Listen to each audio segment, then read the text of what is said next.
Holy crap. People persist in doubting the evidence. Don't run and hide. Don't be afraid. Don't turn away any longer. The truth will set you free. You're listening to Jimmy Church Fade to Black on the Dark Matter Radio Network.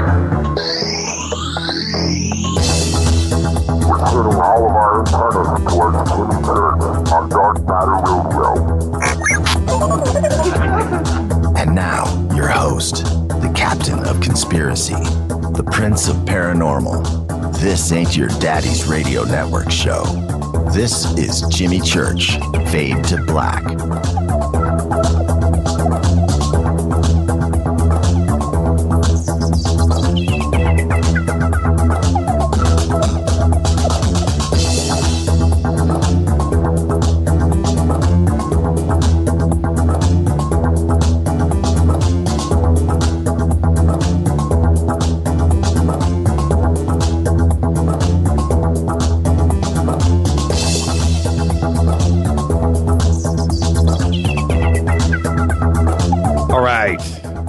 Monday.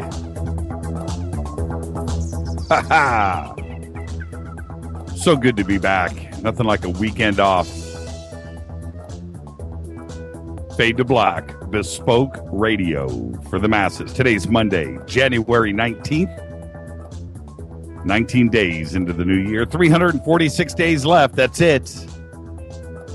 Live from the truthfunders.com studios right here in sunny downtown Burbank, California for KJCR and the Dark Matter Radio Network. I am your oh-so-humble host, Jimmy Church. Truth Funders. Truthfunders.com. If you haven't been there, I'm going to ask everybody right now, go to Truth Funders. You got an invention, a documentary, an expedition, a book. Everything under the paranormal sun gets funded there. Truthfunders.com. Big salute to the proud men and women in uniform all around the world, fighting a good fight for us, defending that Constitution of ours, our right to freedom of speech. That's what this show is all about. Everybody listening all across the United States, hither and thither, to and fro, back and forth, up and down, north and south, east and west, far and near.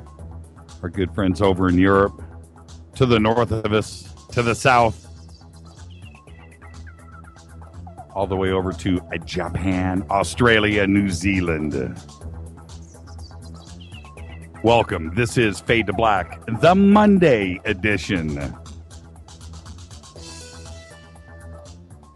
Don't forget about the podcast. If you've missed a show, you can't catch it live.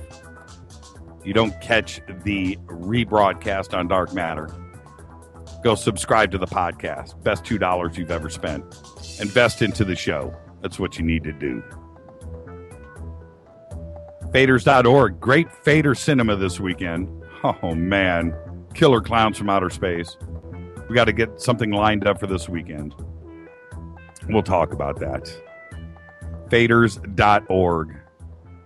I was talking to everybody over at Contact in the Desert today, and pretty excited, man. Contact in the Desert is going to be amazing. And if you haven't been there to the new website, they're slowly getting it up and running. But the homepage is up. So if you go to contactinthedesert.com, very simple, you can see the lineup that they will have this year, and it is May 29th through the 31st. Yes, yours truly will be doing a few different things there. I'm turning down my cell phone. Again, I committed the biggest foul in all of radio. Left my cell phone up. Contact in the Desert. A great lineup this year. And we will be... go over to Contact in the Desert right now. Go check out the website. And scroll down, look at the big poster. We'll have the poster up as soon as they finalize things. I think it's pretty close, though. Up on jimmychurchradio.com. We'll take care of that. But we will be broadcasting. We got a lot of events coming up here in the next few weeks. leading up to Contact in the Desert. And at Contact that Friday night, we will be broadcasting live from the Lotus Room, which is the room directly behind the big giant hall. You know, we can't fill that thing. I don't know, maybe we could, but that would be interesting. 1,000 people. But we'll be in the Lotus Room, which is behind there. Holds about 100, 150 people. So that'll be the studio audience that night. It's going to be great. We'll have 12 guests on the show that night, lined up and ready to go. It's going to be really, really cool. And I'm excited about that. Then on Saturday, I'll be moderating a panel. And on that panel, it's going to be the exact definition of the panel. It's UFOs and physics. So that's the basic title of the panel. But scheduled right now, it's going to be Richard Dolan, Stanton Friedman, Nick Redfern, Richard Dolan, Nick Redfern, Mike Barra will be on with us. You know what? This is radio. I don't have the notes in front of me. But anyway, and maybe Steve Murillo will be on that panel too. That'll be really cool.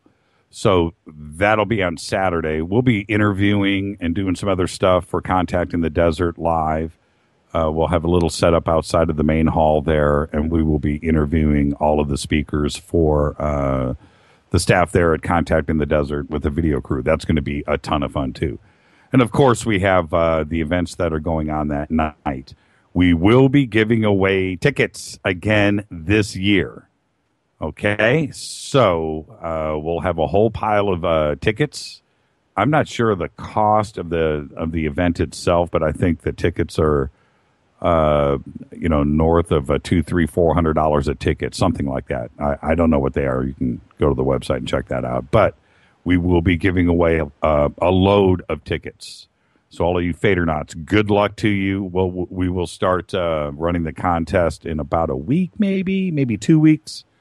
So there you go. Let's see.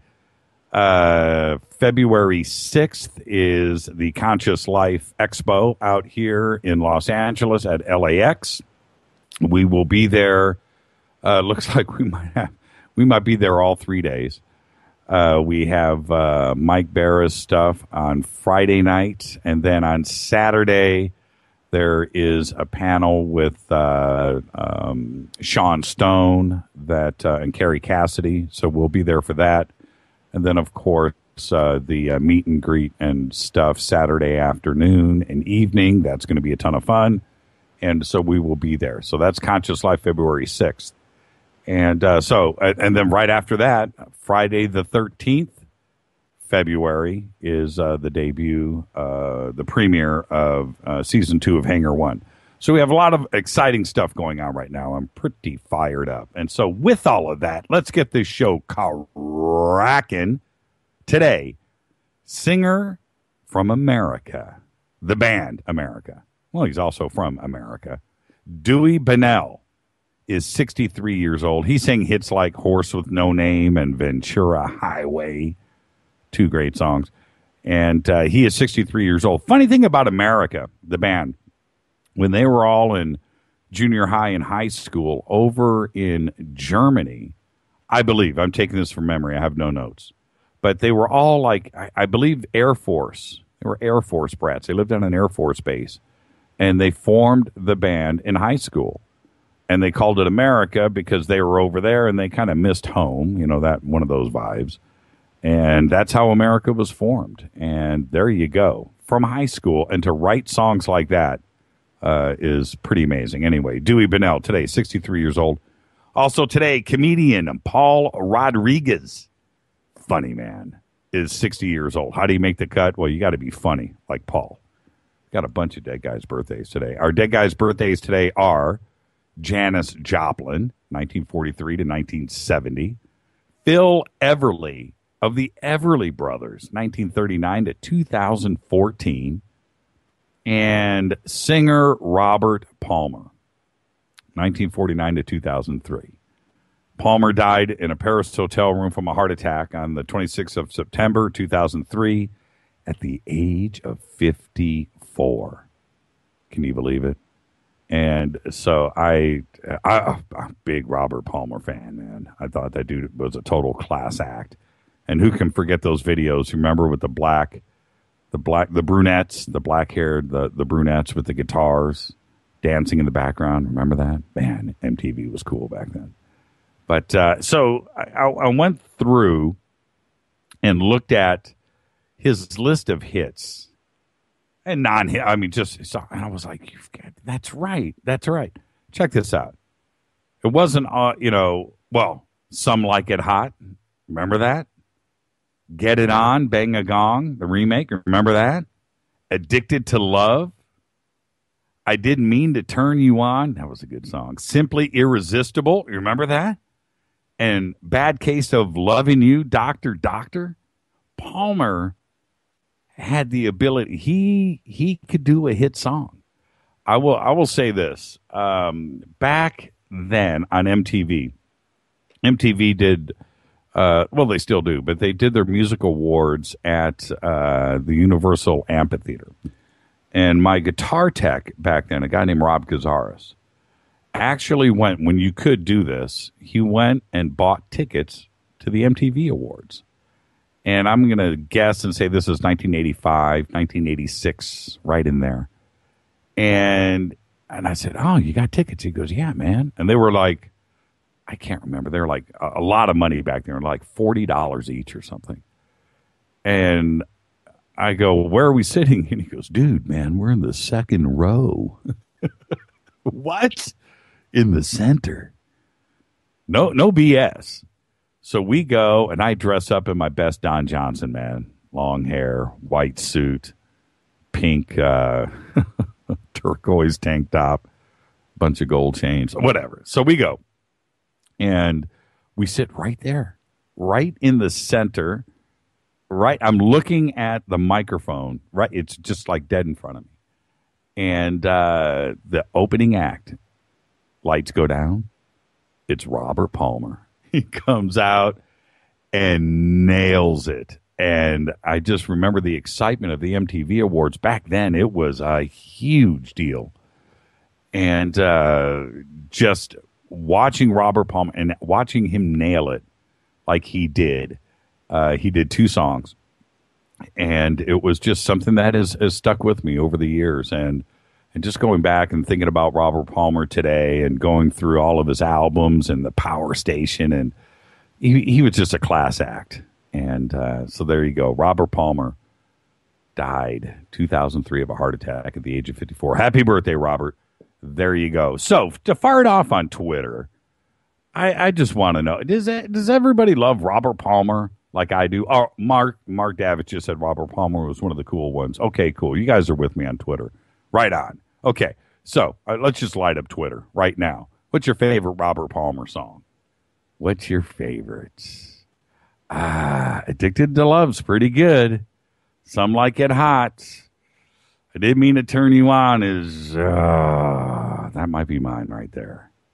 So there you go. All right. Follow us on Twitter right now at JChurchRadio. That's what you want to do.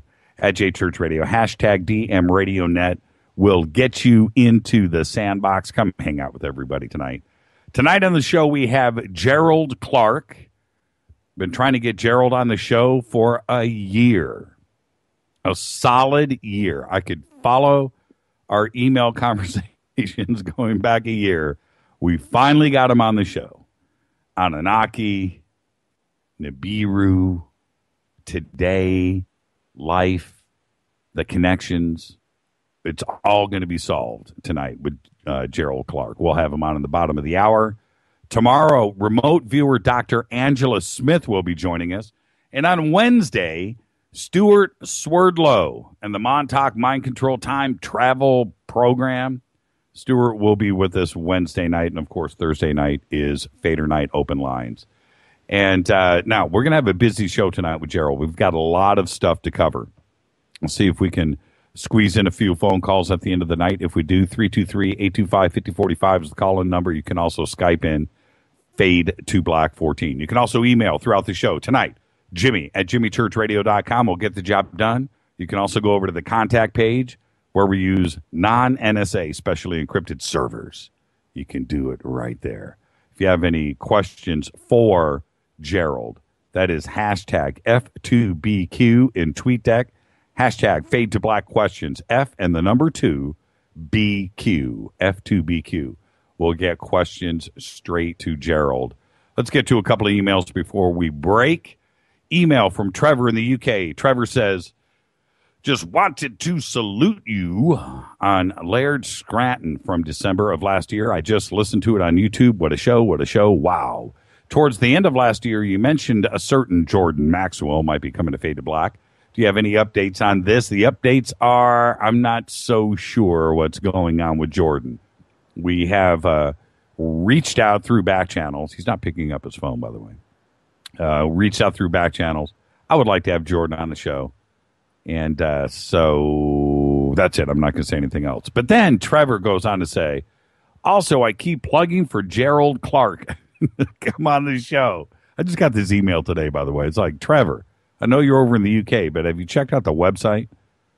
He says, I think he's a vision on the Anunnaki and will make you scratch your head so much you'll have to wear a cap to cover the bald spots. Boom, boom. Get him on ASAP. All right, Trevor, so we decided we'll bring on Gerald tonight just for you. And then Trevor ends with, keep bringing us the news we don't know anything about. Right on, Trevor. Trevor listens to this show. Another email from Terrence Walsh. He says, I've just started listening to the Greg Ford interview for the second time because I think this is another one of yours that ranks pretty high. I'd also like to say I'm just loving your shows, and I'm telling as many friends over here in the UK. Oh, 2 UK emails back to back about your shows. Thanks, Terrence. Deborah Cox writes, and this is all, I didn't edit this out. This is her email to us. And still, they don't want to count Pluto as a planet, even though it is in orbit and has 5 moons. She's right. We'll be talking about that tonight on the show with Gerald Clark. Keep the guest requests coming. Always remember, this is bespoke radio for the masses. And don't you ever forget that. I'm your host, Jimmy Church. We are only on the Dark Matter Radio Network. Follow us on Twitter at JChurchRadio. That's what you want to do. Hashtag DMRadioNet. Shoot me an email, Jimmy@JimmyChurchRadio.com. This is Fade to Black, the Monday edition. I'll be back right after this. Do not touch that mouse.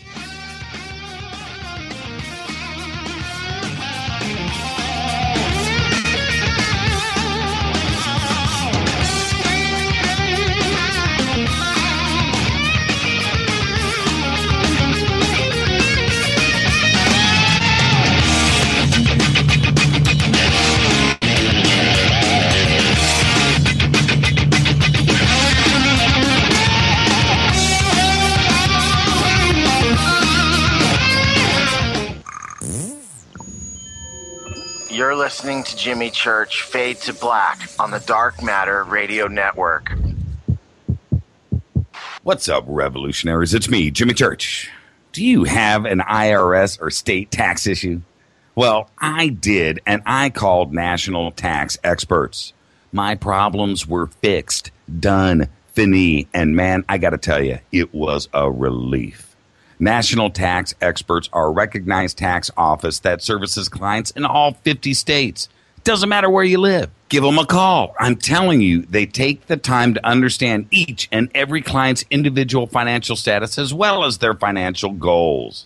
And that's exactly what you need, my brother, when you're taking on the evil 3-letter. So, seriously, give them a call today at 1-877-909-5444. Again, 1-877-909-5444. Or go check out their website, www.nattaxexperts.com. That's NATTAXEXPERTS.com. Tell them Jimmy sent you. This is KJCR at JimmyChurchRadio.com. On the Dark Matter Radio Network.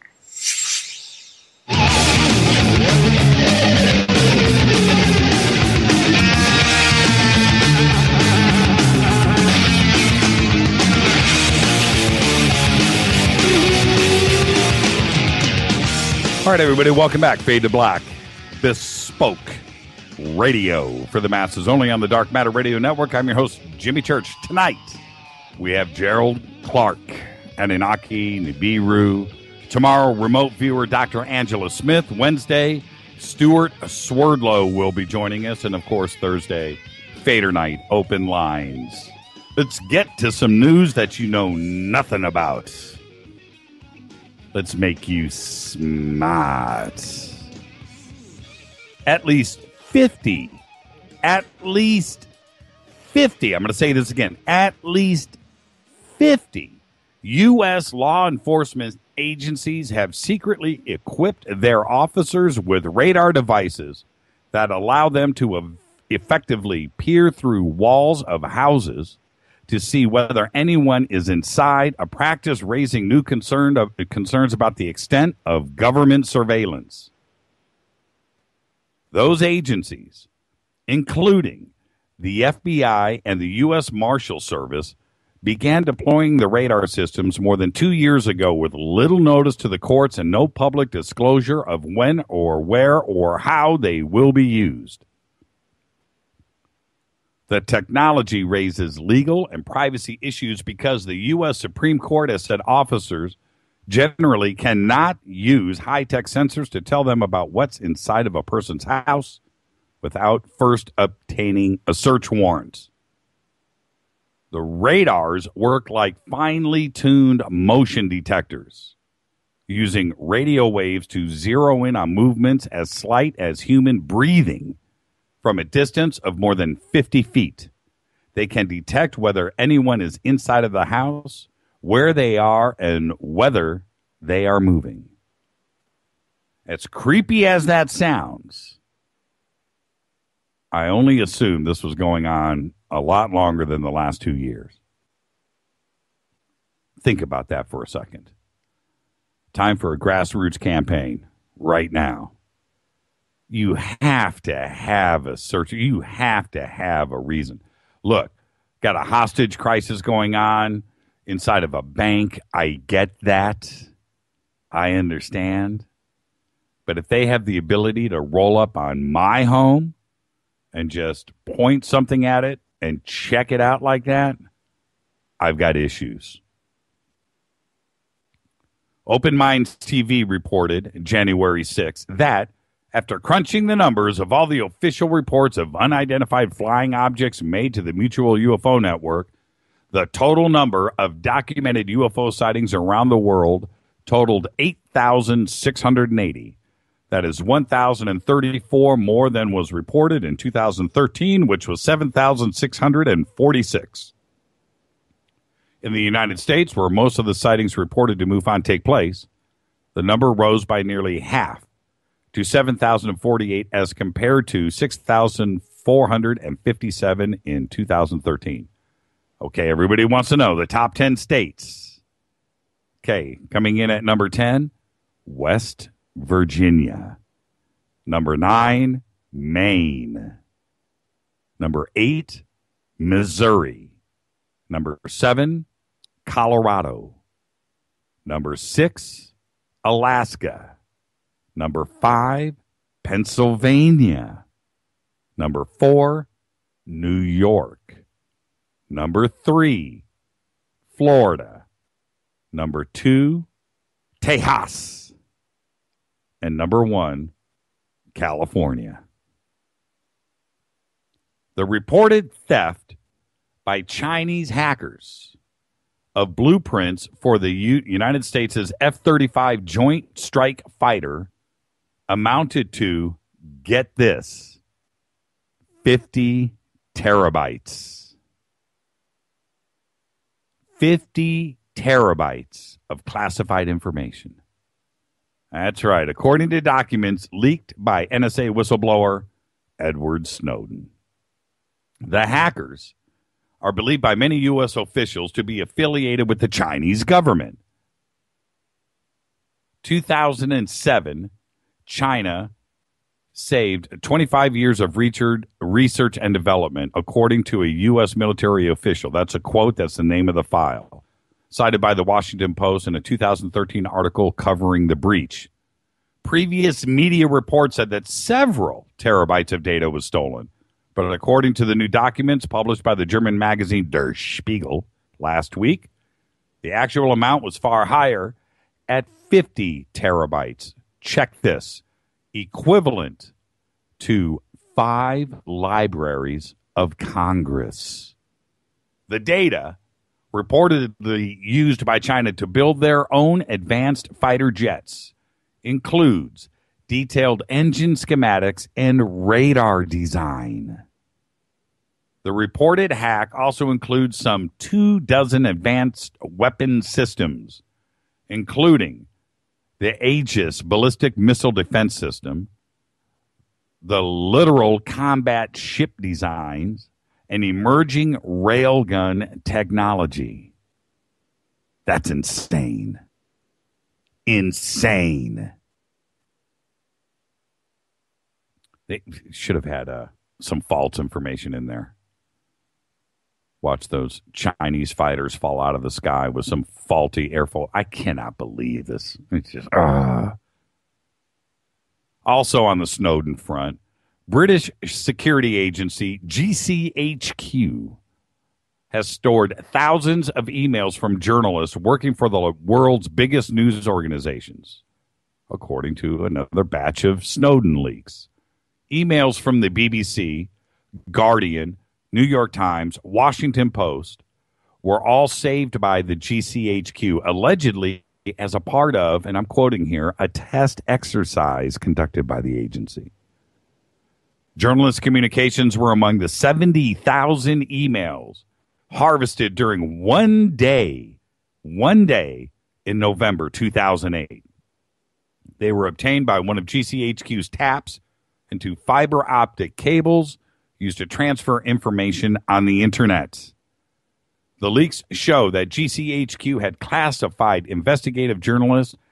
They classified them as a security risk alongside terrorists and computer hackers. I'm not making this up. According to GCHQ's information security assessments, investigative journalists are classified as having the ability to influence threat sources, particularly those reporting on defense issues. One document intended for military intelligence reads, and I'm quoting, "Journalists and reporters representing all types of news media represent a potential threat to security." Continuing, of specific concern are investigative journalists who specialize in defense-related exposés, either for profit or what they deem to be, and I'm quoting, of the public interest. That scares the crap out of me. It might soon be time to change all of those grade school dioramas of the polar system once again. Astronomers think at least 2 more planets exist, reports Universe Today. And it's all over the internet. I got at least 10 emails about this today. The posts are over on Facebook and Twitter and so forth. You guys have seen it. In the 2 studies from the UK and Spain, scientists say that the planet's existence is the only way to explain why objects are behaving as they are in the nether regions beyond Neptune and the recently demoted non-planet Pluto. These objects, called extreme trans-Neptunian objects, or ETNOs, I'm not making that up, should be zipping around randomly, but are instead doing so with unusual symmetry. Like that, unusual symmetry. Just rolls off the tongue. Unusual symmetry. White House officials favor 2 primary tactics when they want to kill a news article, according to Condoleezza Rice and her testimony today. They can, I'm quoting here, they can essentially confirm the report by arguing that it is too important for national security to be published, or they can say that the reporter has it wrong. Testifying in the leaked trial of Jeffrey Sterling, we are following that closely here at Fade to Black. A former CIA officer, Ms. Rice, described how the White House successfully persuaded Times editors not to publish an article about a recent operation to disrupt Iran's nuclear program. James Risen, a Times reporter, ultimately revealed the program in his 2000 book, state of war and said that the CIA had botched the operation. Prosecutors used Ms. Rice's testimony to bolster their case that the leak to Mr. Risen had harmed national security. Now, check this out. Under President George Bush, W., the White House urged reporters to withhold accounts about many of the contentious aspects in the war on terrorism, the existence of a secret prison in Thailand, the Central Intelligence Agency's interrogation and detention program, warrantless wiretapping, and government monitoring of financial transactions. But Obama is no cleaner. Doesn't matter. It's all D.C. The Obama administration has persuaded reporters to delay publishing the existence of a drone base in Saudi Arabia, the name of a country in which a drone strike against an American citizen was being considered, the fact that a diplomat arrested in Pakistan was a CIA officer, and that an American businessman was working for the agency when he disappeared in Iran. And finally, Fox is considering an X-Files reboot. That's right, you've heard about it. The network CEOs Dana Walden and Gary Newman reporting that the series creator Chris Carter and co-stars Gillian Anderson and David Duchovny are interested in reprising their roles. The X-Files was canceled after the 9th season finale in 2002, but there is a problem. Anderson is currently starring in NBC's Hannibal, while Duchovny will appear in an upcoming NBC series, Aquarius. Both actors have got to get out of their contracts with NBC before anything moves forward with Fox. And with that, let's roll on out of here. Tonight, Gerald Clark. When we come back tomorrow, Angela Smith. Wednesday, Stuart Swirlo. Thursday, Fader Night. I'm your host, Jimmy Church. This is Fade to Black, and I'll be back right after this. Stay with us.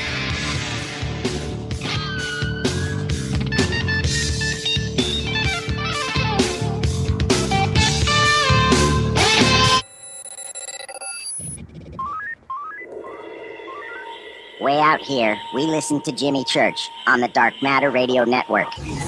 Dark matter. Dark Matter. Dark Matter. Dark Matter. Dark Matter.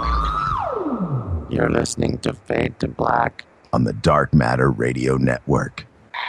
¿Qué tal, mis amigos? Yo soy Mario Carson, el tiburón, y los invito para que escuchen a mi buen amigo Jimmy Church Radio. ¡Claro que sí!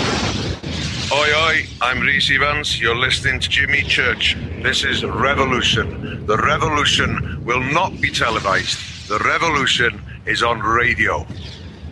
Ciao.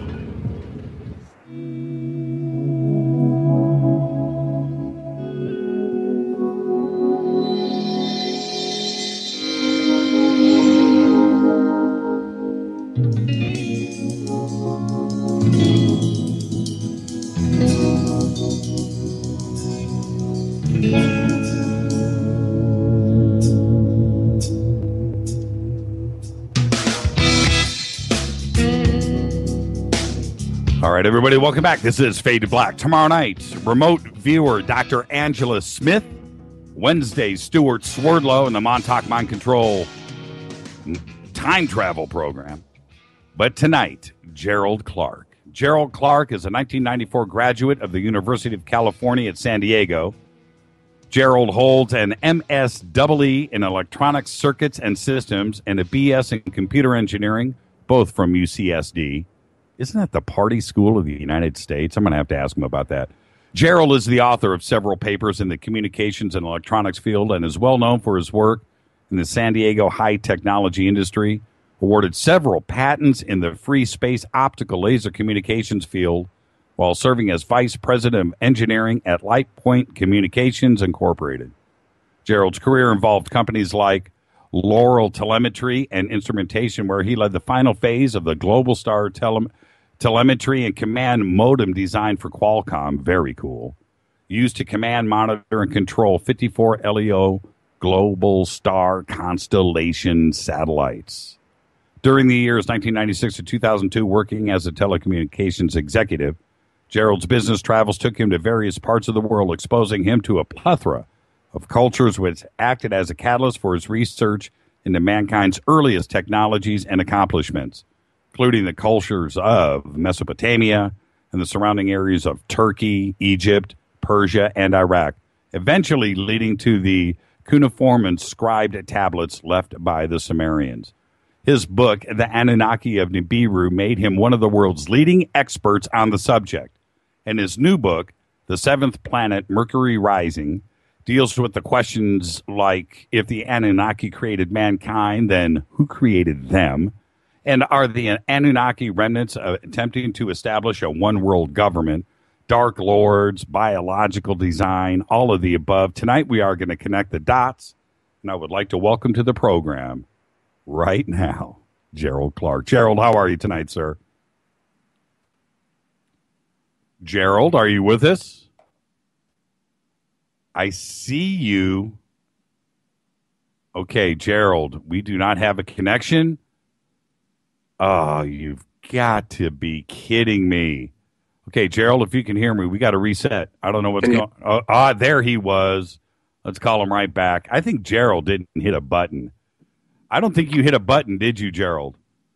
I'm here. That was a great introduction, man. Yeah, that was like the mystery introduction. Sorry about that. That was, now it's anticlimactic. And, you know, after a year of working so hard to get you on the show, and then we start like that. It's like, what? Oh, how are you tonight? You all good? I'm good. Hey, I wanted to wish a warm welcome to you and all your listeners. And I wanted to say thank you for being so patient. I know we've been on this track for about a year. You know, it was funny when we first reached out to you a year ago. You are one of the most requested guests on the show. And we tried our best. And you were like, Jimmy, I'm busy. I'm researching. And Jimmy, I promise, Jimmy, I'm just finishing this thing. I'm working, you know, and you know, I've been a big fan for a long time, and I didn't want to put the pressure on you, but here we are. It's a year later. Welcome to the program. I'm totally fired up. And are you ready? I'm absolutely ready. Let's get ready to rumble. Now, this is just an open-ended conversation. I don't have questions in front of me, as you know. We're going to start where we start. We're going to end where we end.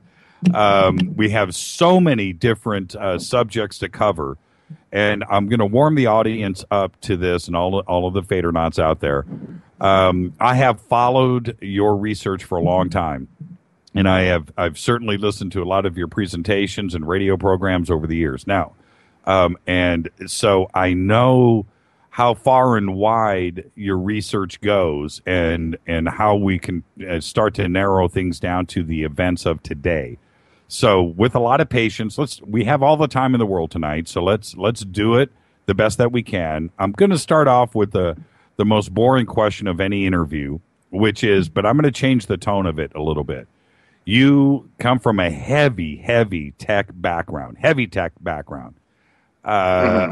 Do you ever discuss any of this with your buddies on the job, or is this a secret life? Well, actually, I did not. I didn't discuss anything about the Anunnaki until about, I guess it wasn't even 3 months before I released my book, and it was off-site at a restaurant with somebody that wasn't from my company, but they were a field application engineer that did business with us. And he brought it up, and I just kind of sat and listened. And I was shocked because no one had ever brought it up. And so, well, did he bring it up, Gerald? Listening. Yeah, Gerald, did he bring it up because he knew about what you were about to write about, or did he bring it up because his own personal interest? I think it was his own personal interest. And then within a week, I saw him again, and I didn't lift the skirt very high, if you know what I'm saying. Right. And so the next time we got together, I brought my genealogy table that I'd been working on, and I said, well, you know, I'm about a couple of weeks away from releasing and his eyes just lit up. So I was one of the only people that didn't judge him and listen to him. Right. He apparently talked about it at work, and they thought he was just crazy. They had him painted as some nut job. Well, yeah, and when you're on a career path and you're dealing with the patent office and you're on the forefront of major technology, not only with the internet but communications in general and satellites, and then somebody that you're trying to get a contract with or trying to clear patents through finds out that you're investigating Sumerian tablets and Thoth. Exactly. Yeah, that's and the Emerald Tablet. Yeah, there wouldn't be a good road to go down. Yeah, well, in the business place, the workplace, generally, it's been pretty clamped down in terms of discussing religion or politics. There's a lot of surface level discussion of sports and things that are innocuous, but nothing of any importance, unless it's job related. Well, I'll tell you, last year I was at a convention unrelated to ufology and fringe science. It was a technical convention. And so I'm there. And I'm talking with some old friends of mine. They were like, "Hey, Jimmy, man, we dig your show." And I'm like, "Why are you whispering?" "Well, hey, I want you to meet a friend of mine." Brings over this guy, whatever, his name's Brian. And he goes, "Brian loves your show." I'm like, "Dude, why are you whispering?" Well, it's just, I'm like, wow. So when you're out there in the mainstream, these are old friends of mine and they're big fans of the show, but they didn't want people to know that they were listening. And it's kind of strange how the mainstream looks at this genre. It just kills me. Yeah. Kills me. So it's very frustrating. And the problem is to find somebody who will have a dialogue with you without defending their belief in the first place. I mean, might as well go back to Greece and sign up Socrates because no one wants to do it. Right. Well, there's also the fine balance, though. And the fine balance is sometimes you get into conversations with people with beliefs that are a little bit too strong and a little bit too steadfast, where you need to have sometimes, a healthy dose of skepticism thrown in. Exactly. So exactly. You said you have an echo. Well, I'm getting one off my mic. I wanted to make sure you're not getting it. No, if you're not, I can tolerate it. Okay, if you can tolerate it. The other night I was on a radio show on a Friday or Saturday night, a terrestrial program out of Nevada, and I had an echo on the phone. And I must have sounded like a spaced out dude from like some concert from Haight-Ashbury because I could not I couldn't concentrate. I'm listening to the echo and I'm listening to myself and I'm just, and I was there for 15 minutes dealing with that. And I hung up the phone and I just thought, you know what? A lot of people just thought that I was a real doofus. So, well, for all the chopper pilots that are out there listening to me, they've got a complex, vibratory, unbelievable environment to focus within, and those are my brothers. So it's not going to disrupt me at all. All right, cool. Let's do this. Let's take a. I've heard you do this before, and you do this in such it's elegant how you do this. So I'm going to hand the stage to you for 5-10 minutes. I want you to tell your version of who the Anunnaki are and how they got here. You do it. It's just really well done. So I'm just going to throw it. You want the slick version, right? Yeah, just go for it. We'll make it flow and stop me if I leave anything out. Yeah, go for it. Go for it. Who are the Anunnaki? Okay. All right. Well, by looking at the Sumerian tablets, we get an indication from these people they were visited by someone from another planet. They served them as slaves, and they had no problem with that. So, who were the Anunnaki? According to the records, about 450,000 years ago, they had some atmospheric problems on Nibiru. They were caught in an orbit that they didn't originally exist in their Enumilish creation account. And so they were in a retrograde orbit around our sun, and each time they came close perihelion, basically their atmosphere was suffering. So they were looking for a solution, much like we are right now, to shield CMEs and radiation from the sun as it's peaking in its cycle. So similarly, they had a problem. So 450,000 years ago, according to their record, they sent their premier scientists to the Earth, which they were observing. They're in retrograde orbit, so they're seeing all the planets as if they're on a mobile observatory. Okay, so they probably had very good records about what planets had what, especially resources that they were interested in. They left the planet. Enki took approximately 50 GG, these are subservient workers from Nibiru, to the Earth. He landed in the Persian Gulf, and he actually was planning to verify one of his precursors that had actually been sent there on exile. I'm not going to go into that. His name was Alalu. And he verified there was gold and had planned to mine it from the Persian Gulf, out of the waters, both monoatomic and colloidal. So from that point, his workers and he set up the first city called Eridu, E-R-I-D-U.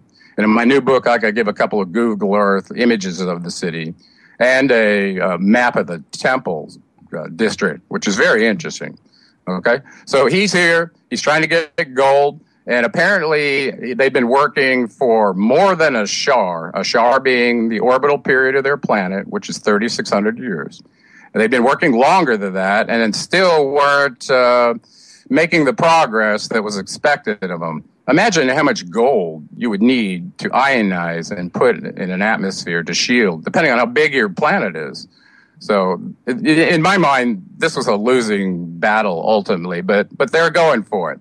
Okay, so Enki's trying to get gold. He's not getting it fast enough in the Persian Gulf.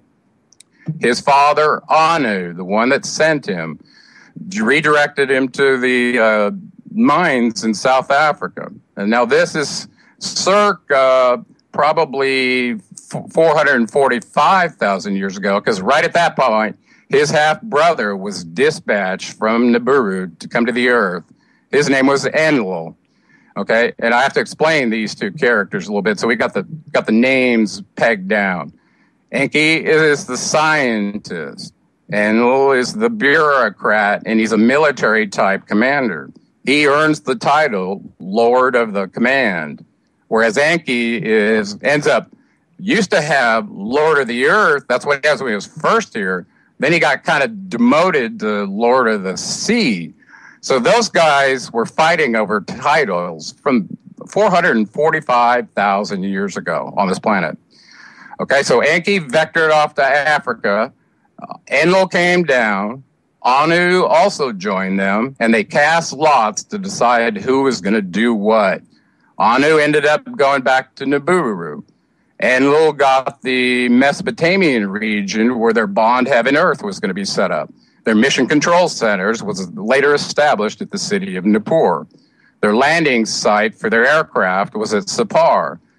And Sharupak was their medical center, where another character that's going to show up here pretty quick, Ninhartsog, who's also known as Isis, had her medical center there. And it also turns out to be the headquarters for the king of Sharupak, who we know as Noah. We'll get to him. Okay. They're trying to get gold in Africa. They've been now we're going to jump over into the Atrahasis. They've been working in the mines for many, many shard. It turns out almost 268,000 years went by my math, and I did this in my new book. Now, a shar is their year. 3,600 Earth years. But it's 1 year to them. It's 1 year to them. Okay. Now, this is the same number that shows up in the Sumerian kings list as they counted their rulership in shars. Very, very interesting. Okay. We'll now get, we're down at the mines. We'll get These back. guys are being brutal. I'm sorry, go ahead. I said we'll get back to that in a second. I just wanted to ask really quick for the chronology here.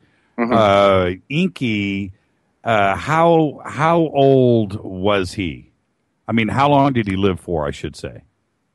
Well, if we knew exactly when the cosmogony account specified by them in the Enuma Elish, when that celestial battle took place where their planet struck Tiamat and created the Earth and our moon. Right. If we knew exactly when that was, then we could probably answer that question. Because we're looking at... He's mentioned in that account, okay? He's one of the key players in the account. And so is his son, who's called Mumu, who's called Ningshita, who's called Thoth. Okay, so he's in that account too. What I'm going to tell you, based on what I know right now about their ages, these beings are immortal, period. Gotcha. They can reincarnate in anybody they want, in any dimension they want, and they're truly immortal. So when you see these lifespans in the Sumerian Kings list, right, the longest one was over 42,000 years. Yeah, 28,000 by himself. Yeah, 28,000 years, 30,000 years, 40,000 years. Well, then you go down to Bad Tibira. He served 12 shars. And whereas the other one was only 8 shars. Yeah, so that's 48. That's over 48,000 years. Exactly. So when you start looking at that, you go, well, how long did they live? They served that long. Well, they tell you they're immortal. They don't die. Their energy doesn't need a body to exist. And we're going to go deep in that tonight, okay? Yeah, we're going to go deep into that. You want to go back to the mine in Africa? Yeah, that's great minds think alike. So the Ajiji are down there busting their butt for hundreds of thousands of years. And we know this. We found the mines. The Anglo-American Mining Corporation owns them. Okay, you can go look it up. And they finally had enough, and one of their fellow gods riles them up, tells them to burn all their tools and revolt. And his name was Allah. And he had another name. I'll go ahead and give it to you now. His other name is Nanar Sin. And he's Enlil's, the commander's son. He takes this Ajiji lot. They've got weapons. They're very angry. And in the account, they surround Enlil's house at night. And Enlil goes, he's like, well, what am I going to do? He summons Enki, a couple other beings off this Anunnaki council. There's 12 of them that run everything. 6 males and 6 females. So we've only mentioned a couple. Anu, Enki, Enlil. Now we've got Allah, who is Nanar Sin. He's actually on the council as well. Okay. He leads these Ajiji workers to his dad's house and demands relief. These guys are brutalized. They've been working day and night. They need relief. That's what he asked. Okay, so Enlil summons his father and Enki and a few other members of the council and says, what do I do with this rabble-rouser?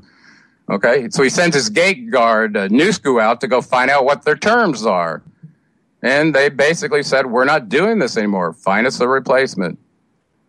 At that point, we start to glean some of the character attributes of these players. Anu says, well, looks like they've been overworked. And Enki says, it looks like they've been overworked.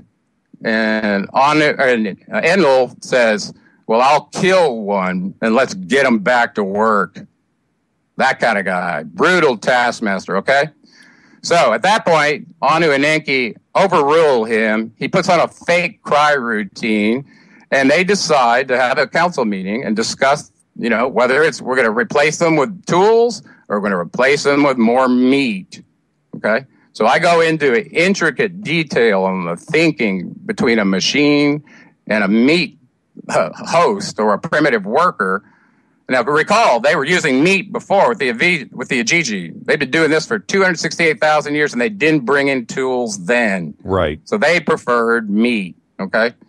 So I just want to put a fork in that. Right. They revolt, and at that point, Enki chimes up during the council meeting and says, hey, there's some bipedal hominids down here on the steppes of Africa. Let me give them my mark, and we'll upgrade them to be a primitive worker to replace the Ajiji.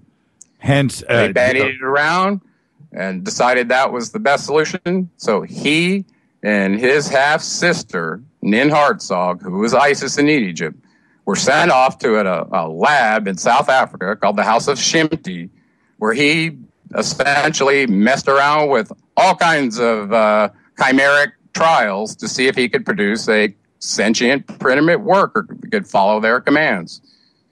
Ultimately, he ended up using his own DNA with what appears to be a Neanderthal ovum, and they did in vitro fertilization into his half-sister with that zygote, who was an Hartzog. She carried the baby to full term, and in their account, they called it the Adamu or the Adapa. Okay? I'm with you. From that point, they had a problem. When you take a jack and you mix it with a horse, you get a mule, and it's impotent. That's what happened to them. They ended up with a workforce, this first one, that could not procreate. And maybe it was by design until they determined that its efficacy was what they wanted. Well, ultimately, this became an issue because the Ajiji are still in the mines, and they're really upset. They want relief. And I don't think these trials happened overnight. I actually allocated in my book an entire shar for them to come up with this. Okay, it could have been shorter. So at that point, they finally succeed, produce the first offspring. He can't procreate. They also produce a mate for him. And at that point, neither of them have the right genetic construct. Well, this is where the next player comes in. The second DNA creation, the junior Dr. Frankenstein, okay? And this was Ningshita, and he's the one that shows up in the Enuma Elish. They called him Mumu, and in the Adapa tale, he's called Gazida. Well, his real name's Ningshita, okay? So he looks at the DNA in this lab, discovers that there's a problem with not enough chromosomes. The Anunnaki had a superset of the DNA of what they gave to us. He ended up splicing the second chromosome and fixed the problem. Okay, and you can see that in our DNA today. They were able then to procreate. They were escorted up to Eridu, back at Enki's first city, and they were going to be watched to determine whether this genetic upgrade was sufficient. Okay, so they got a labor force to meet, and they probably got Gantt charts and resources and names next to them that don't exist yet. Okay, so there's a sense of urgency here. At that point, Enki and Enlil now owning the Mesopotamian region, but not Eridu. It still belongs to Enki. That's where his temple was. So they're there watching the primitive workers in the garden. And this is where the Old Testament version in Genesis 1:26 comes out. Let us in our image and our likeness create man. Well, this is a plural statement. Now you realize there was a council of 12 involved, not one being who wrote the rest out of the account and made himself God. Right. Okay. All right. Let's keep that in mind. Yeah, let's keep that. Let me stop you there for a second because you raise an interesting point. I'm not an expert on the Bible, but when you say when the Bible states, and I want to make this clear, the Bible says us, not me. Right? Yeah. And I find this is a problem for Zechariah Sitchin, von Doniken. They both looked at that and said, wait. And of course, then very shortly after there, it starts talking about these Elohim or Nephilim. Right. So all of a sudden, the us, and there's another plural term, and you just connect the dots. You shouldn't even be able to get out of Genesis without scratching your head bald. Oh, yeah, you heard the email. Yeah, that's funny. Yeah, because it's saying us as a race. It's not saying me as an individual creator, and I find that very interesting. Even more specifically, if you read the Voucher Hayes account, the first tablet. The us is the members that were there that made the decision while the Ajiji were surrounding Enlil's fort. Okay, their names are named in there. They weren't all there. There weren't 12, according to the record. Nin Hartzog, who was called Ninma or Beli Ili, she was there. Enki was there. Anu was there. Enlil was there. And then their gate guard, for sure, Nusku was there. And I think Ninurta was there. So I got to go back and look. but they were there. What about now? We're going to jump ahead, and we need to come back to this. But in the Lost Book of Enki, all of that information came off of one tablet, didn't it? Well, I've been poking around because, that was the only book that Sitchin ever left us that had no reference. And I thought that was an intentional thing he did there. I think he was trying to hide his source. Well, I always thought snooping around. I've been snooping around. There was a set of records found in Sapar, their old spaceport. And then when you read the Emerald Tablets and realize how they got there, they had a chronicle listing of everything from Enki's perspective of what went down during this mining mission. And that's where I believe he got this account. Well, I always thought, I assumed the reason why he didn't do footnotes is because he would have had the same footnote on every page. Right? That it came from only one tablet. That's what I thought the intention was. Well, my understanding, there was a series of tablets there. And they were preserved, they were fired, they were in a golden chest, and they were in chronologic order. So I don't think there was just one. But I think, and this is just me, and this is just a hypothesis, I think he was working with some agencies that were disclosing this to him, and he was not allowed to disclose that knowledge. Oh, I don't know. Okay. It's very similar to when you get into the Emerald Tablets later, that Dorial got access to these real Emerald Tablets that were held in a pyramid, and just for a period, he got to copy some of it and release it. It's very similar. Yeah, have the I don't want to segue to the right or to the left right now, but have the got people hanging. I know. Do you think the Emerald Tablets? Have you seen the official one? Have you seen any photographs? Have you seen any evidence?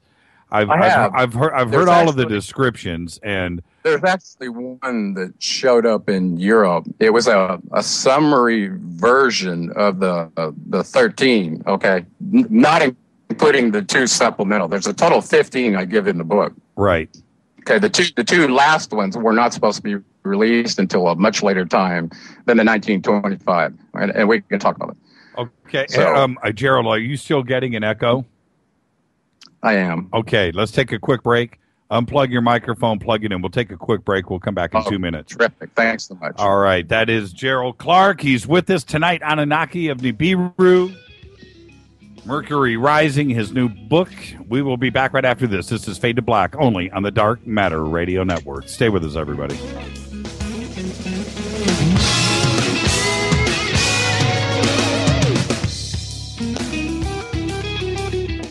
Hi everybody, this is Rob Halford, the Metal God on JimmyChurchRadio.com.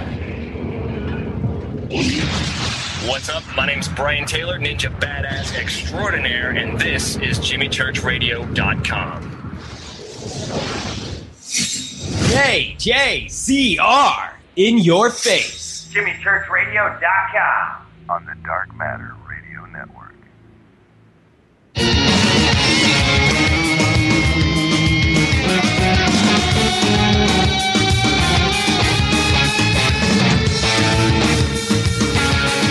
All right, everybody, welcome back. Fade to Black, bespoke radio for the masses. Tonight, Gerald Clark.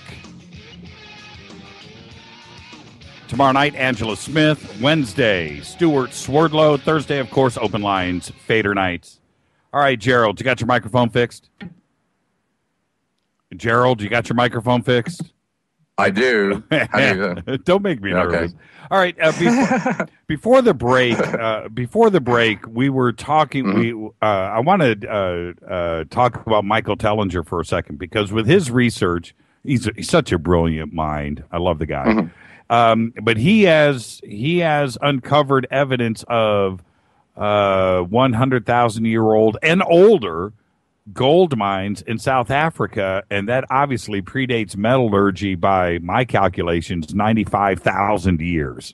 Okay, so yeah, exactly. I could be off plus or minus a couple thousand years, but there certainly wasn't any need for humans. I don't know why they would need gold 100,000 years ago, But the evidence of those mines is there, and now we've got major global mining corporations that have swooped in and claimed these mines. Is that right? That's correct. One of the mines that Zechariah told us about, in mining companies that it was active in South Africa, was the Anglo-American Mining Corporation. And so I looked into them, and they actually had some documents on their website that I put in my first book talking about when they carbon dated these mines that they purchased. Okay, there were thousands of them, not just one or two. Right. And some of them, they had talked about finding carbon inside the mine that was 60,000 years old. And then another one later on was close to 100,000 years old. So all of a sudden, this was when I was in my Anunnaki corroborating story mode. When I saw that, I asked myself, who could have been on this planet with the knowledge to mine or smelt it and be in advanced metallurgy? Who is that? Well, and I was stuck until I got the Sumerian story. And they told us they were doing it. The Anunnaki were. With when you look at, I hate to say it, but I'm going to do it right now. When you look at Göbekli Tepe and the evidence of metallurgy at Göbekli Tepe, which again is coming into that magic year of 10,500 BC, 11,500 BC, and Göbekli Tepe wasn't supposed to exist. And you look at the timing of Mesopotamia and the Sumerian text and the advance of humankind, which happened to be overnight. Suddenly, we have governments and farming and the wheel and fire and all of that stuff. Everything just happened overnight. There's a connection there, and it seems that as days move by us, that the Anunnaki accounts become more and more clear to us all, and it's something that needs to be discussed and explored now. I can't. I think Zechariah, and this is what I want you to comment on. I think Zechariah came and went. In other words, his first books, I mean, he had 25, 30, 40, 50 million people on the planet listening and reading to his every word. And then the evidence kind of shifted the other way when Nibiru didn't show up and there was no evidence of a planet and so forth. Well, that's what we were being told, I should say. And so that kind of went. But now, was that between 76 and 83? Yeah, exactly. Well, 83 was the first evidence. So we'll come back to that. Good. You're good. You're good, Gerald. But now today, Zechariah's kind of feeling pretty good. I wish he was here to enjoy this, because now with the discovery of the outer rings and what's going on in our own solar system, something feels a bit fishy here. And maybe, just maybe, Zechariah was right, at least maybe 90%. As far as this theory goes, all you needed was probably 2 or 3 hard pieces of evidence. Number one was the gold mines for me. Right. And we had the written records. Okay. It wasn't some speculation from some artifact that we found. I mean, we had lots and lots of text to decode. And then ask yourself, is it true or are they lying? That's where you were at. It was so unbelievable. And everybody probably experiences that when they see this story and realize they were created as a primitive worker to replace another primitive worker. So I wanted to touch on a little bit of a timeline. We know that our last ice age ended at about 10,000 BCE, so about 12,000 years ago.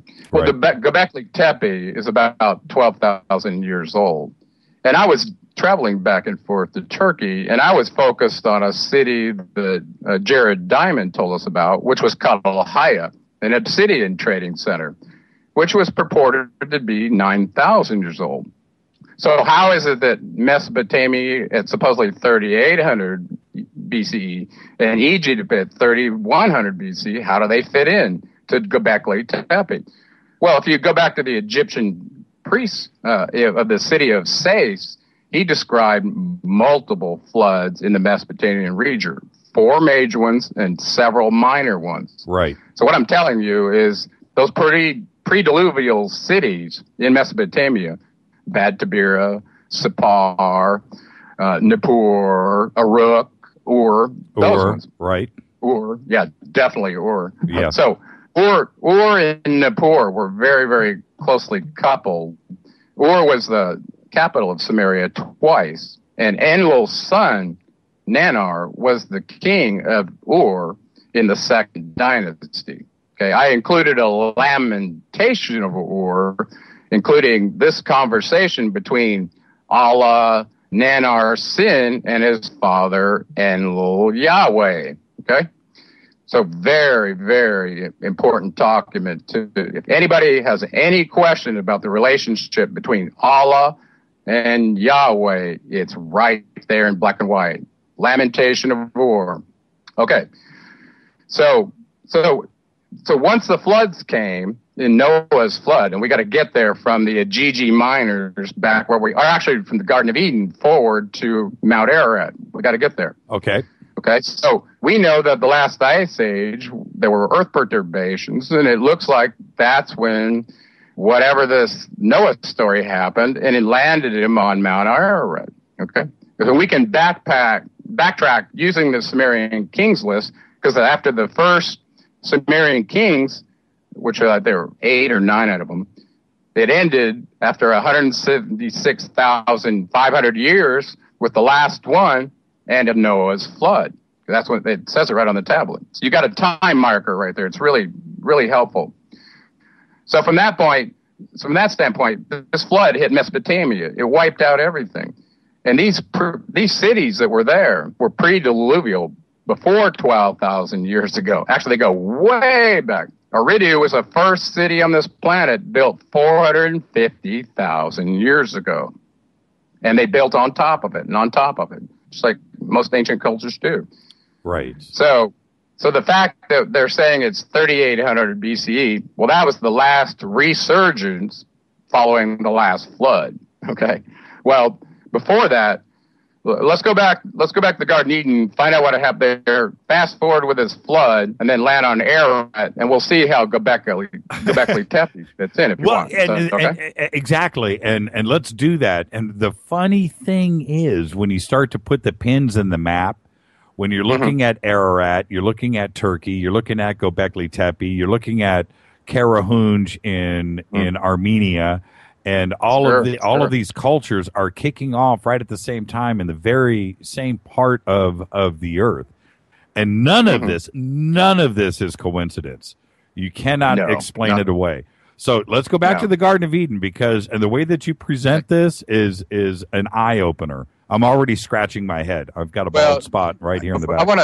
I want to say the symbolism gives the whole story away. It does. Okay, so we're in the Genesis account. We end up in the Garden of Eden, and there's the Adam and the Eve, and they're naked, right? Well, they're there because they've had a genetic upgrade by Ningshita. And Enki, the scientist who created them, with his DNA, is there with his half-brother, the commander, who's calling himself God already. Now, he's already written everybody out of the account. Now he's got to demonize Enki, right? So it's Enki's medicinal garden in Eridu. He's been here for thousands of years. He's probably got every medicinal type plant from the Amazon, from the desert, all over the planet in his seed bank there in Eridu. Okay? So he's got these 2 primitive workers. They bring him up to see if they can procreate. And at that point in the story, in order to lambaste the primitive workers, Enlil tells them, you can partake of anything in the garden, but don't eat from the tree of the knowledge of good and evil. And otherwise you will surely die. That's what it says, right? And Enki, the snake, the snake represents the double helix of the caduceus, the 2 snakes winding around a vertical pole, ending up 2 wings coming out of the side with a little knob on top. That was the sign for a geneticist, okay? Anyway, so then he gets referred to as the snake. So the snake in the garden says, no, if you eat, you'll become aware your consciousness be changed, and you'll know the difference between good and evil like we do. So what did he do? He gave them a free will choice to either kowtow to Enlil or listen to Enki. Well, they chose to listen to Enki. And they didn't die. They woke up, and exactly what he said happened. They had a consciousness-changing experience. And then the rest, the throwing them out of the garden, all that, and because the original sin. Well, the reality was, Enlil wanted them as primitive workers. Look how he treated them in the Atrahasis account, down in the mines. He didn't want them to wake up and become one of their staff members. Give me a break. Right. They're primitive workers, and keep them down there. I don't care if they have clothes or not, but as long as they're getting the job done and they're on this side of the bell curve, good to go. Okay. So at that point, Enki intercedes with the Adapa, puts him in his temple in Eridu, trains him in everything he knows. And there's actually an account in there we can skip if you want, where he actually gets taken to meet Anu up on Nibiru in order to evaluate this primitive worker and kind of see what his genetic construct is and see what the constraints were that Enki established for this being. So I'm going to leave that one for the book, okay, because it kind of takes us off track. Okay. So now we're about to have a problem. After 600 years of this primitive breeding work or programming, the Anunnaki were successful at getting their labor force replaced, and now our progenitors, yours and mine, are in the mines piling out gold and ore in South Africa. And the Ajiji are in their hammocks, right? Going, it's your turn now. Right. Yeah. Okay.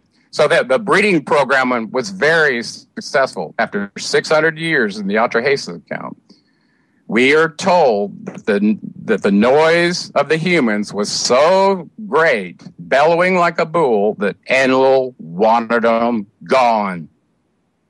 He calls a council meeting, and several of the members are there in the Atrahasis, and he starts going through it. And I don't want to get too negative here, but I want you to tie this, what's going on now, with what's happening here. The first thing he did is introduce a mortally fatal disease called Surupu disease to call the population. Nice guy, huh? Yeah, right. Then he did another one that caused real problems with birthing. He was causing stillbirths with this one. Trying to cut out producing any more. Right? No more primitive workers. We must have met our quota. At that point, Enki starts running antecedents with the protagonist of the story, who was Atrahasis. And it turns out, I'll tell you right now, Atrahasis, Noah, was Enki's son. That's why they're communicating the way they do. And later in the story, before I forget, I want to tell you that so you understand. He was his son, and he discloses it to Enlil at the end of the story. Okay, so but it helps to know it now. So Atrahasis is like, wow, every time one of these incursions, these genocidal attacks were brought against the people, he sought out Enki, said, what should I do? And he basically taught him various resistance, nonviolent resistance techniques, much like Gandhi taught. And he shamed them. And this went on and on and on. So Enlil's trying to get rid of him. Enki's working with his son the best he can. They've sworn him to an oath to allow this to happen. He's not the highest rank. He doesn't have the trump card. He's doing the best he can to stop his commander brother from wiping us out. Okay? After 6 years of Surupu disease, the Sako disease, he cut off the food, he cut off the water. They were using some energy weapon to change the weather patterns, just like HARP. Okay? At that point, the people finally resorted to selling each other into slavery, and by the next year, they were eating each other. It was cannibalism. Enlil must have been really pleased. But he wasn't. He wanted them all gone. He called Enki aside, said, bring a flood, you're the Lord of the water, make them go away. And this is what happened. Enki told him no. And somehow the flood came in anyway. And we're going to fill that in when we get to the Emerald Tablets. Okay, it's all exposed there. So Enki did not bring the flood. Now, there are theories, and Zitzer wrote about this and others did, that because of what was happening with our planetary disturbance, Nibiru came in close perihelion, that's what was causing the expected flood. So they knew about a flood coming, swore an oath not to tell primitive workers, so they'd all be wiped out. So whether Enlil, he was the commander, Anu was back on Nibiru. Okay, so Enlil had the buck stopped with him. He was responsible. Okay, so he swore everybody to an oath. And Enki realized his son was going to die. He was the king of Sharupak, Noah. Okay, so now go back to Genesis. Look at the 600-year mark where the flood came, and Noah was there. And you realize that it correlates exactly with the Audrey cases, verbatim. It's kind of funny also when you see how this is written in the text. It is so similar to our actions in culture today. It's very funny how they wrote about this so many thousands of years ago. Very sophisticated, right? Yeah, it's sophisticated, and it's just like world events today. All of the things that we do and experience. It's imagine astonishing. 200 years ago talking about genetic engineering. We wouldn't have gotten it. Now it's everywhere, and we look at in the past and go, they were doing it too. Yeah, and disease and how they dealt with it, and everything else. It's pretty funny. Exactly. It's like a modern tome. That's exactly what it is. Yeah, this is one of my favorite stories when we do the Noah story. So Atrahasis was known as Noah. He was known as Zeus Sudra. And one of the other documents from the Epic of Gilgamesh, that's one of my other favorites, he's called Utnapishtim. Okay, so he's got lots of names. Well, about this time, this king of Sharupak is approached by his father, Enki. And instead of Enki talking to him, he basically starts talking to the wall of his reed hut, disclosing what's coming. Now, this is kind of a sneaky trick, right? He's not really violating his oath, but he's getting the message to his son by proximity, vicarious oratory receptors. Right. So he tells his kid, the king of Sharupak, guess what? Flood's coming. And the kid goes, that's frightening. What am I to do? Tell your council members and other princes in Sharupak that Mesopotamia has been given to Enki's half-brother, Enlil. They're at odds, and I got to get out. So I got to go to my father's domain, Africa. That's what that story he told them. Okay, so that's the real story. He built a boat. Enki's genetic samples from the city of Ridu that were gathered by him and the Hardsog all over the planet were put in a small container and then put on this vessel that was partly the building of which was partly facilitated by Enki's sneaky engineers. Okay, he actually put a navigator on there that was going to be in charge. They were just along for the ride. Now, Sitchin describes the approach axis to Mount Ararat coming up the Persian Gulf, right, bisecting the Tigris and Euphrates. And as a pilot, I did his theory about these equivalent radii cities that were pre-diluvial, and that their IP point was the highest point in the region, which is the southern part of the Zagros Mountains in Turkey, where Mount Ararat can be seen. So they were truly using that as an initialization point to orient themselves on Sapar, where their landing approach was. Okay, so they knew about that if a flood came up the Mesopotamian plain, that'd be the highest point to escape to, and the flood would be washing them north, not south, unless it came over the mountains in Turkey, over the sea of the Strait of Bosphorus, and washed over the Zagros Mountains down in the Mesopotamian plain. That happened a couple of times in the 4 major floods that were described by the priests from Sais. Okay, but this time it looked like it was going to push them north.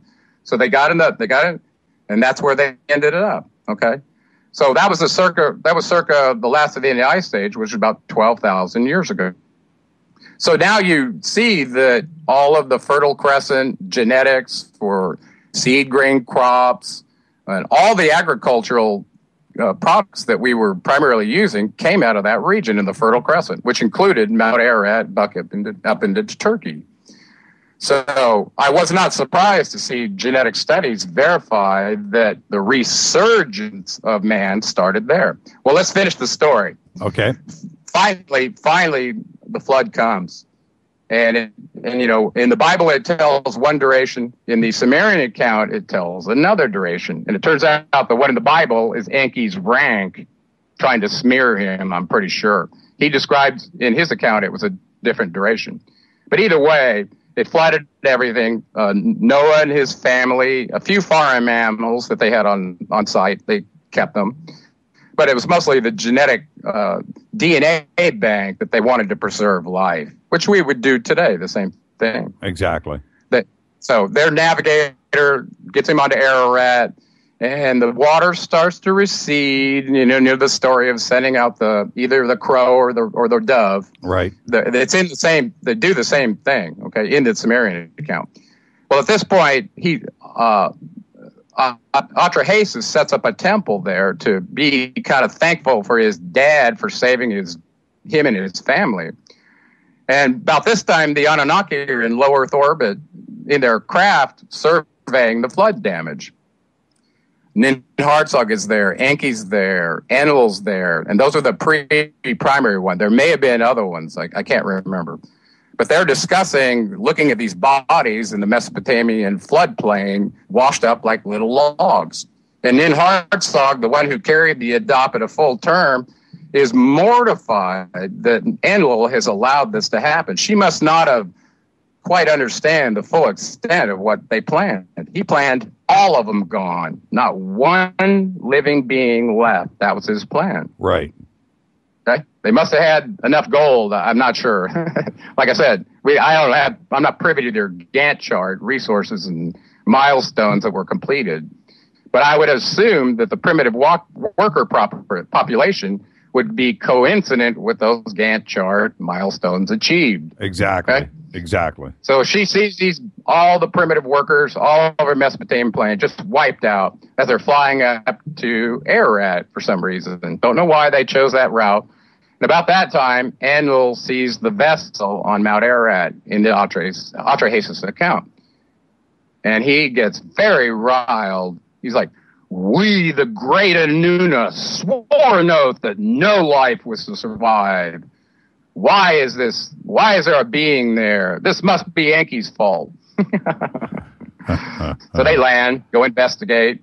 Atrahasis is there with his family. They're not really in the scene. They're kind of backed off out of the scene. I'm not sure, but Atrahasis is right there. And Enki faces down his brother about that time and says, "Look, our mission is not done here. Who's going to provide the labor and the food if we wipe them all out?" So at that point, Enlil backs off, gets real,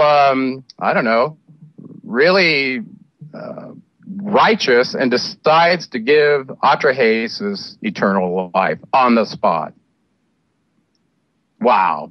Now, I want to explain something about Atrahasis. Enki was his dad, and you'll learn this in my first book, and it's on my genealogy table. Yes, the Bible shows Lamech and Amzara being, or Batanesh being the mother, but in the accounts, we know that Enki was Atrahasis' father.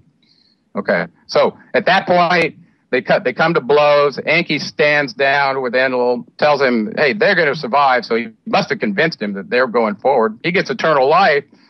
And this is a big problem for Gilgamesh. Noah is only 50% pure Anunnaki DNA. His mother was a primitive worker. Did not get the mitochondrial DNA like Gilgamesh did from his mother, Nin's son, and his father, Lugalbanda. His mother was a full-blown Anunnaki, so he was 2/3 pure. Atrahasis is only 50%. Now he's got eternal life, and the king of Uruk, Gilgamesh, wants to know how he's going to get that too. So that's what his whole story is about, going to try to find eternal life, and he looks up Utnapishtim, who is Atrahasis, who is Noah. What about so now Noah's got eternal life. He's got his family sitting there, They go back and forth to Nibiru, decide what seed bank is going to be allowed for the remnants. And that's where we find out that Dumuzi and Nishida have taken the Adapa up to meet Anu on Nibiru. And Dumuzi stays back for a Shar. Nishida gets a seminal mission to come back to the earth and be mankind's teacher. What about the myth and hey Gerald, what about the myth and legend of Gilgamesh and Noah being one and the same? Well, I don't believe so. Gilgamesh was the king of Uruk in 2900 BCE, just down the street from Ur and Nippur. Okay, he was kind of in the Enlilite camp because Enlil owned that territory. So when Gilgamesh, being a king, find out from the king of Shuruppak that he got eternal life, there was a little problem for him. So I believe that's the reason that he started his whole quest to leave the city of Uruk and go find this out. Okay, in the story, you see that he sought out Utnapishtim to find out what did he know about eternal life that he, as the king of Uruk, didn't get. Okay, I just got an email in from Sheila Garcia, and it's exactly what we're talking about here. She says, according to Sitchin's work, Adam and Eve were both Enki's offspring. Subsequently, Eve's son, Cain, was Enki's also. Cain's wife was then listed as Lulawa, a full Anunnaki daughter of Lilith and Enki. This would mean that Cain's and Lulawa's offspring would be 7th, 8th Anunnaki. Do you agree with this? Well, it's possible. What you got to do is look at the contribution of the mitochondrial DNA. So what they were playing this game was, I got my genealogy table. I'm going to put it down so I don't make a bunch of noise. Got me going there. Yeah, I've got the listing for Cain, Noah, and Amzara. So if we want to dig into that, we can. Okay. Well, then she goes on to say, if so, and it sounds like you do, doesn't this put us? Well, let's talk about the mitochondrial DNA contributions and how it could possibly stack up. Well, hold on, stay with me. Listen to this.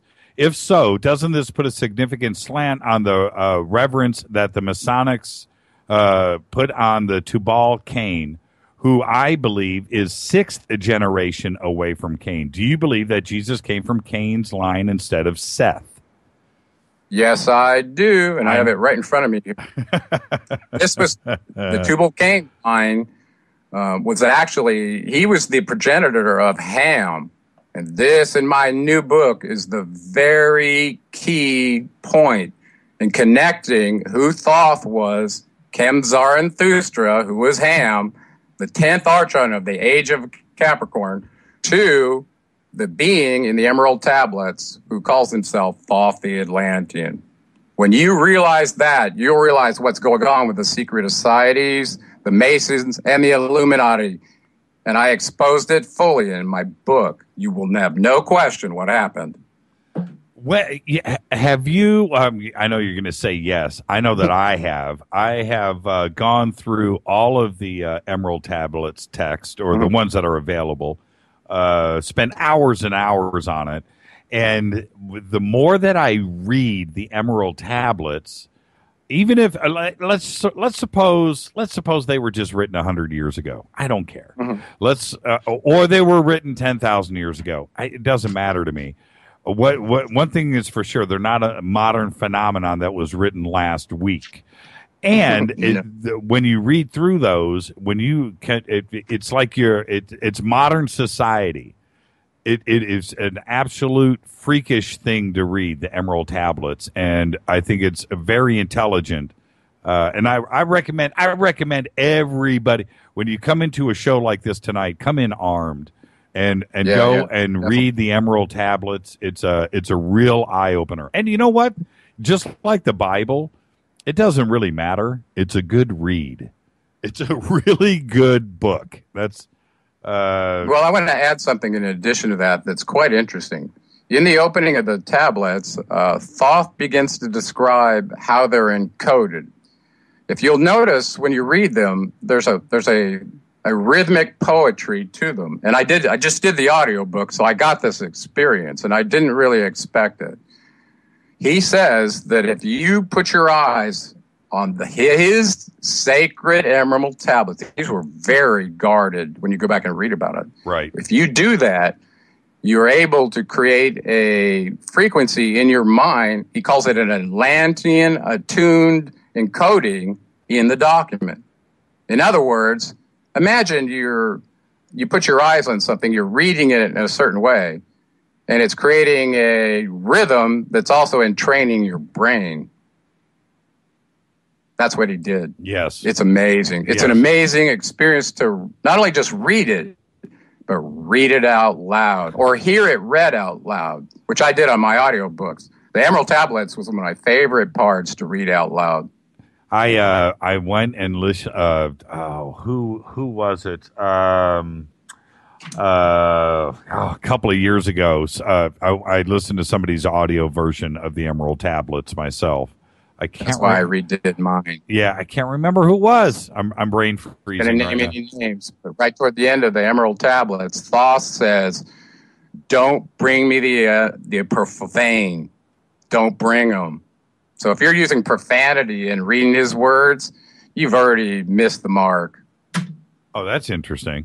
That's interesting. Imagine what Thoth would have done to.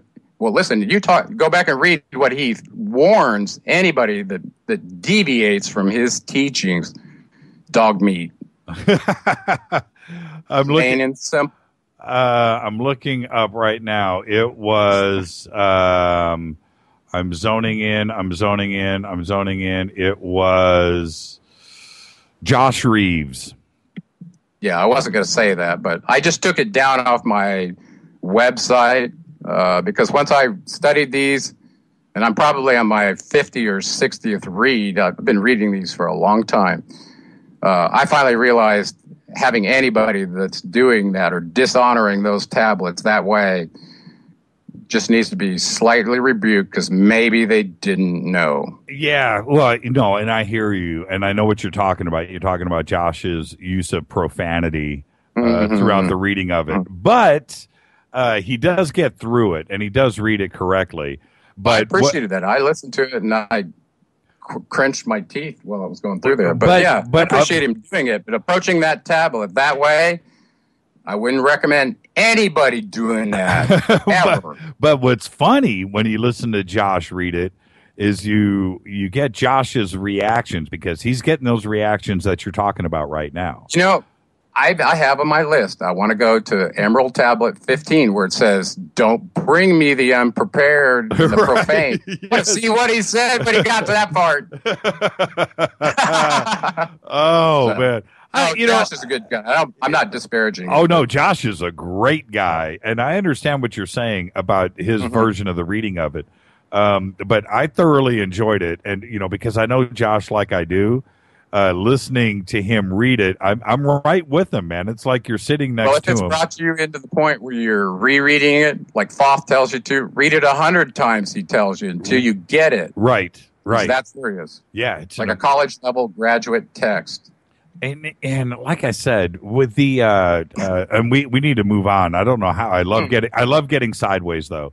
With all of the with all of the images of the Emerald tablets on the net, can you recommend? Is there anything that is semi legit? Is there anything that you would put your stamp on? I put one in my book, and there was a single summary tablet that was developed, and it showed up in Europe about 645 AD. Right, and it was very, very scrutinized by all the major minds, including Leonardo da Vinci and several others. So they were aware of this, but it didn't. And it was written in the Atlantean language, but it wasn't the full disclosure that D'Oreal gives us in the text. Right. It was just a summary version. So they kind of sequenced the information out, iteratively letting it out. I don't want to sound naive here, but I am when it comes to the Emerald tablets. When you're looking at some of the images that are on the net, and it's all we have. There isn't much out there. The language that's represented there, what is that? That's the Atlantean language. Right. And in the introduction, Thoth comes right out and says, these are my Emerald Tablets. I wrote them. Here's how long ago I did it. And he tells you the entire story emanating from when he was born on Atlantis to the time he landed in Egypt and set up the mystery schools. Really telling. First-hand account. Not a second-hand account. A first-hand account. Right. Right. So now I want to touch on something real quickly. Okay. Everybody likes the story of Atlantis. Well, if you go into the reference I gave, you can read both the Timaeus and the Critias and get the first-hand account from these Greek geniuses, Solon and Plato and Timaeus. And they give us a lot of information about the city. And I think that's been the genesis for pretty much every treasure hunter that's gone after Atlantis, is that data. Right. Well, there's a lot of information in there that I expose in understanding the relationship between these Anunnaki astronauts and how they were getting along. So Poseidon actually had the city of Atlantis. It was given to him by Anu, this whole region. And it turns out to be connected with the Atlas Mountains that are on the northern part of Africa that are now underwater. Right. Okay, so that's near the pillars of Hercules, just like it says. Right. So anyway, the point I want to make is if you look at my genealogy table, you'll realize that Poseidon, who was Enki, had a son who was Ningshita Thoth. Okay, so now all of a sudden you realize they were together in Atlantis, and in the account, Ningshita, right before Atlantis is destroyed, is sent by his father with a new mission. Now remember, he was given the mission by Anu to be mankind's teacher, and he's still going to do that, but now he's going over to Egypt to establish this new civilization. And in his records, he said he did it 50,000 years ago, and he ruled from 50,000 to 36,000 BCE. I want everybody, you can go to Gerald's website, by the way. You can either go to jimmychurchradio.com, click on Gerald's name, or it's GeraldClark77.com. And so the tables, do you have the King's List there too as well? It's all in, I think it's all in my book. It's between the first book and the second book, I have it. The problem is it's quite long, and to put it in a 6x9 book where you can read it, it's very difficult. Right. So I'll tell you what, I'm going to make a note right now. I'm going to post it on my website. Okay, cool. Man, you're the man. Let me ask you this. There has to be a good story behind this. Where did you first get your hands on the King's List? Wow, it is a good story, and I'm starting to tell it in my autobiography, actually. I should have told it in my other books. How did I get where I got? After reading all the Sitchin stuff about the year 2002, I didn't start writing in 2004, but then I got shut down. But by 2009, I had this story in my head, and it was pretty solidified because I'd been corroborating both with Harrington about the IRAS information that was released on Nibiru or Planet X, the gold mines, and all the cuneiform tablets we had, finding Gilgamesh's grave, and on and on and on. So we had a lot of these players that were starting to get corroborated. So I lost track of where I was going there. The King's List. King's List. Okay. So about this time, we planned a little vacation back to Washington, D.C., and the kids wanted to see the Capitol and things like that. And I had an ulterior motive in that I wanted to go see Egypt on the Potomac. Okay? Oh, they have a boat tour that does that. I want to go check out. Wait a minute. Gerald, stop. You went on the boat tour on the Potomac? The Potomac? They call it these symbol tours around Washington, D.C. You'd expect to see Christian symbols everywhere, right? Right. But they're not. They're symbology from Egypt all over the place. And Greek gods, but hardly anything Christian. So I'm like, well, that's kind of interesting. So they would give you a tour in D.C. called Egypt on the Potomac. Right. So you could go see these different statues and things, and they would give you the story. I've heard about it. Well, anyway, it turned out I'd been looking at the symbols for these beings, tracking them all the way back from Eridu, from Uruk, and I knew what their symbols were. I knew the Caduceus was Enki's that got handed off to his son Ningshita, and he became Hermes Mercury and carried it to Greece and Rome. That's our American medical assimilation, symbol for health, right? Right. The chiropractors, the AMA, and they do it in Britain too. They've adopted his symbol.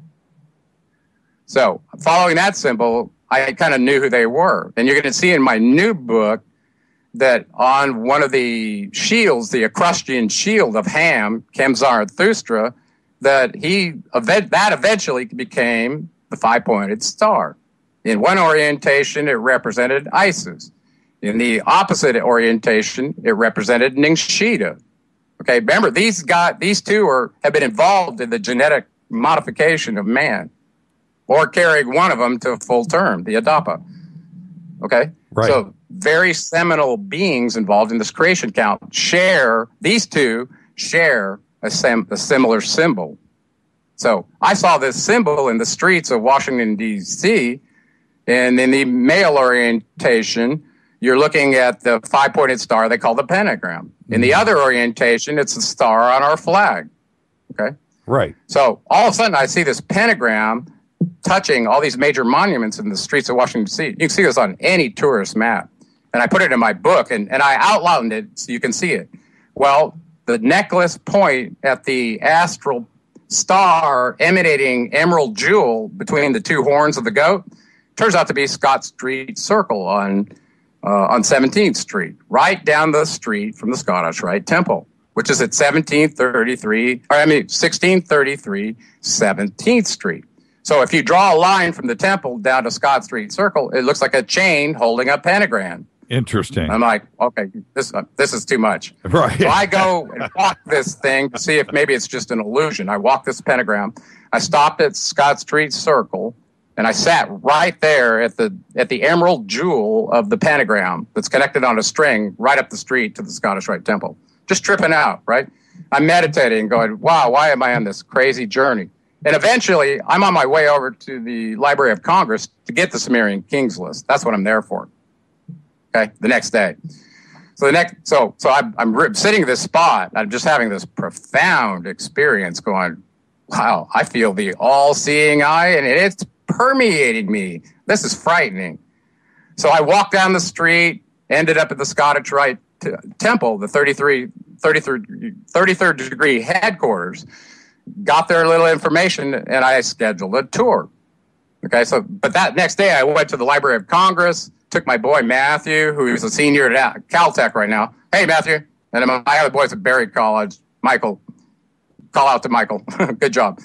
And so Matthew's with me, and we're looking up the Sumerian Kings list and all this other crazy stuff.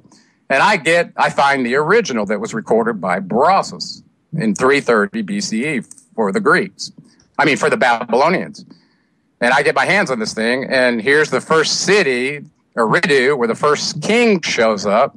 His name was Alulim, the one that served for 28,800 years in the city of Eridu, Enki's first city, remember? Yep. So all of a sudden, then, I'm starting to freak out here. Like, this is real. This is real. This isn't research anymore. This is real. Right. None of this document's fake. Right.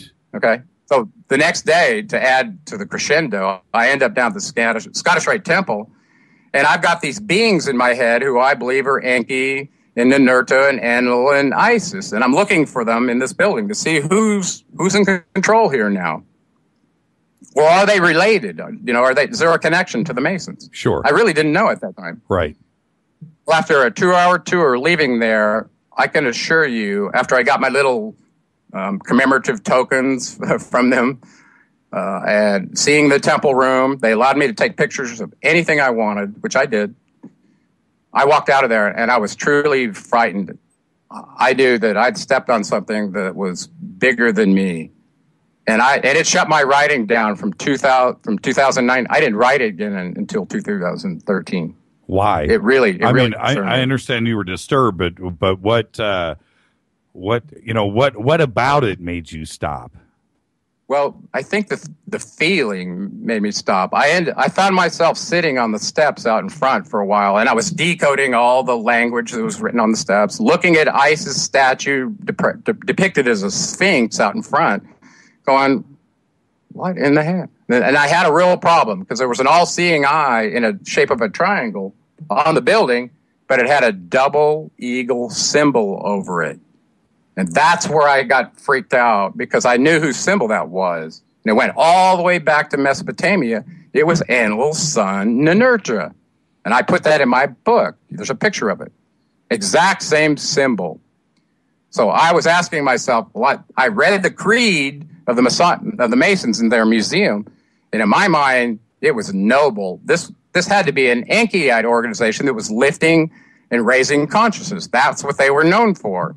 Especially Ningshita's setting up the mystery schools. That was he was doing. He was taking hairy barbarians and graduating them to fourth dimensional beings. Right, What do you think Enlil must have thought about that? Well, and what do you make of at that time? Not only with the creation of the mystery schools, what Thoth was doing as well, and leading up to all of this, how all of this technology seemed to land at one place. I say it all the time on this show, Gerald, but it is just stupid to go into denial mode and put your head in the sand. But when you have the zodiac, the astronomy, the wheel, farming, governments, not only that, but controlled religion, all of this written language and math and all in one place. And then everybody that was living, between the Tigris and the Euphrates River said that we were taught this. And it came from the Anunnaki. They didn't have a problem with it. No, they knew they were created by them, and they were there to serve them. We're just finding it out. Right. So exactly. How do you explain that if it wasn't the Anunnaki? That's my point. In all of your research, if it wasn't the Anunnaki, how did it happen? Well, there's a theory by Jonas Salk. He was in San Diego. He was a genetic researcher. He had a belief called intentional panspermia, which means life that's this complicated has a genetic code that's written with a language that looks like a computer lexicon that predicates sequence. It's very complex. Had to have been seeded from an intelligent life force not of this planet. That was his theory. He calls it intentional panspermia. There's another theory called unintentional panspermia, where the seeds of life from a meteor, some other form of impact with the Earth transfer the seeds of life from the creator of all. Well, now that you read the Enuma Elish, you realize not only did a moon of Nibiru strike Tiamat, which became Earth, but also Nibiru itself, which was teeming with life. So, and I want to leave kind of a science fiction thought for you that'll probably blow your mind. In one of the Emerald Tablets, Thoth is talking about some very advanced beings he encountered when he was being showed multiple dimensions and how the whole hologram is set up for us, okay? Mm-hmm. We're going to get to that. And he encountered some beings that he said had the power of Yolton, that could essentially imagine anything in their mind and manifest matter using light. I mean cities, I mean buildings, temples, anything you could imagine, they could do it with their mind. And guess what? One of those who had the power of Yolton turned out to be the dweller of Atlantis. Enki himself had this ability. Wow. So now you go back and see where he sacrificed the being in the Atrahasis to create us. He did a reverse exorcism on him, took his energy out of his body and put it into the Adapa on the spot with no lawyer. But, he had that level of command to create avatars out of energy. It's amazing. Well, don't you think that I thought when Salk, I believe he had just won like the Nobel Prize. He had just won something at that discovering time. DNA. Yeah, for discovering DNA. And when he came out with that off-world panspermia theory, it freaked out some people, and it kind of got some legs. I was one of them. Yeah, it got some legs, but it kind of went away too as well. Yeah, it got buried. Yeah, it got buried. And it's one of the more eye-opening things. And for a guy like that who comes along, discovers DNA, gets his Nobel Prize, and then goes, well, you know what? Probably we got all of our intelligence from somewhere else. And guess how that affected me. That happened in my hometown of San Diego, and it was going on at the Salk Institute right down the hill from my university where I went to school. Right. It's right there. So I knew. When I found out about that, I was like, wow. So is it true? I mentioned this in the opener. Now that you just mentioned SDSU, seriously, is it the most? Is it the most? No, University of California, San Diego. Yeah, San Diego. The most partying school in the United States. That's what they say. That's San Diego State. Oh, that's San Diego State. Well, I'll bet you it's a close second. University of Colorado or 20. Yeah.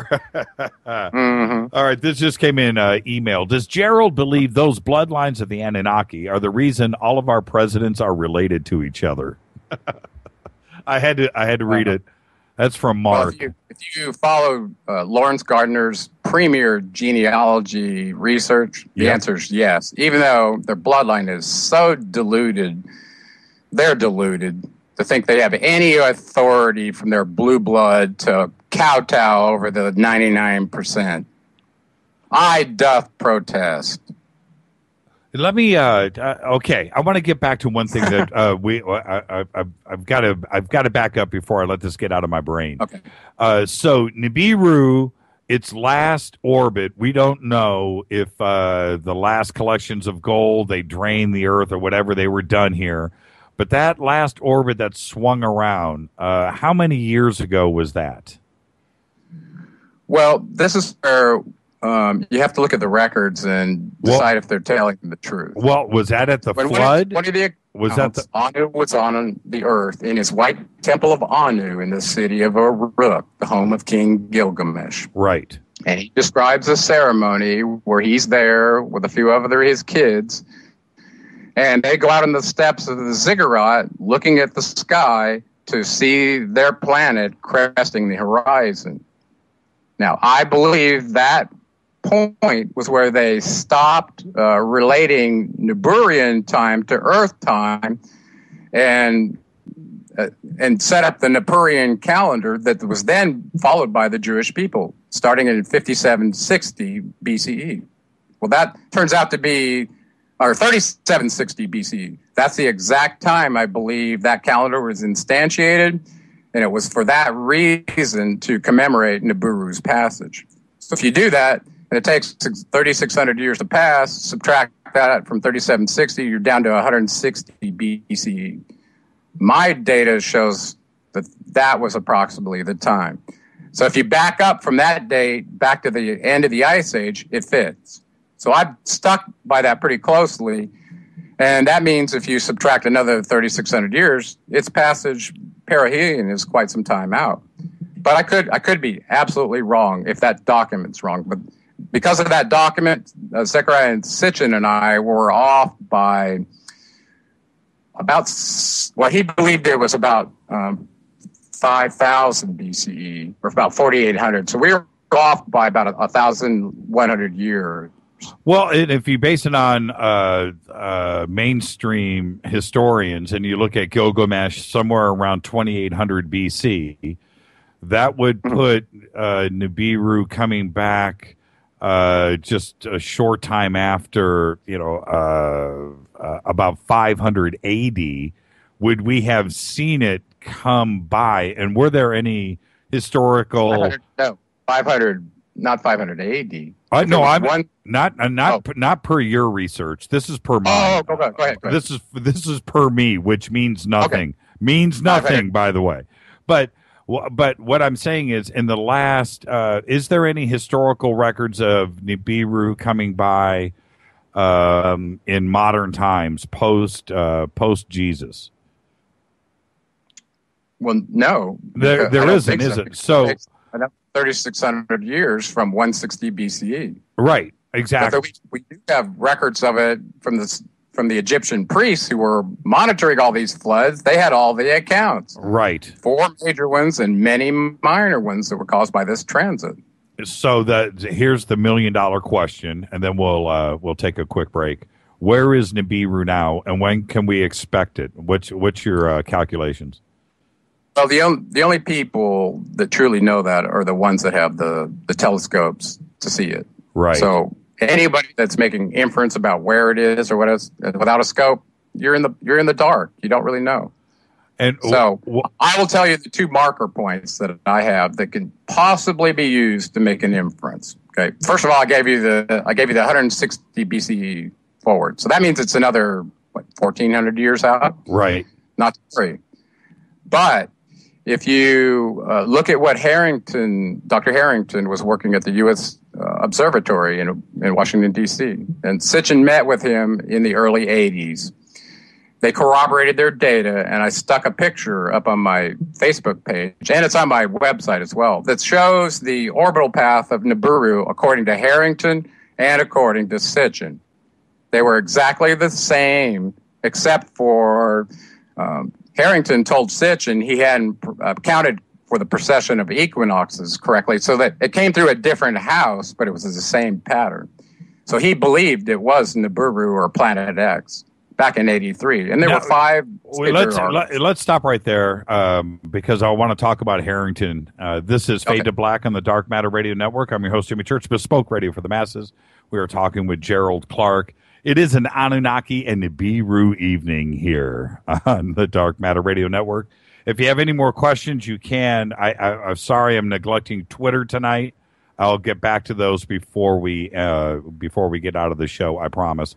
Also, Gerald, maybe in about 15 minutes, we'll take some phone calls if that's okay. We'll open up the phone lines. I hope we can take an opportunity to connect the Anunnaki of Nibiru to my new book and how it connects to now. Yeah, that's exactly what I want to do.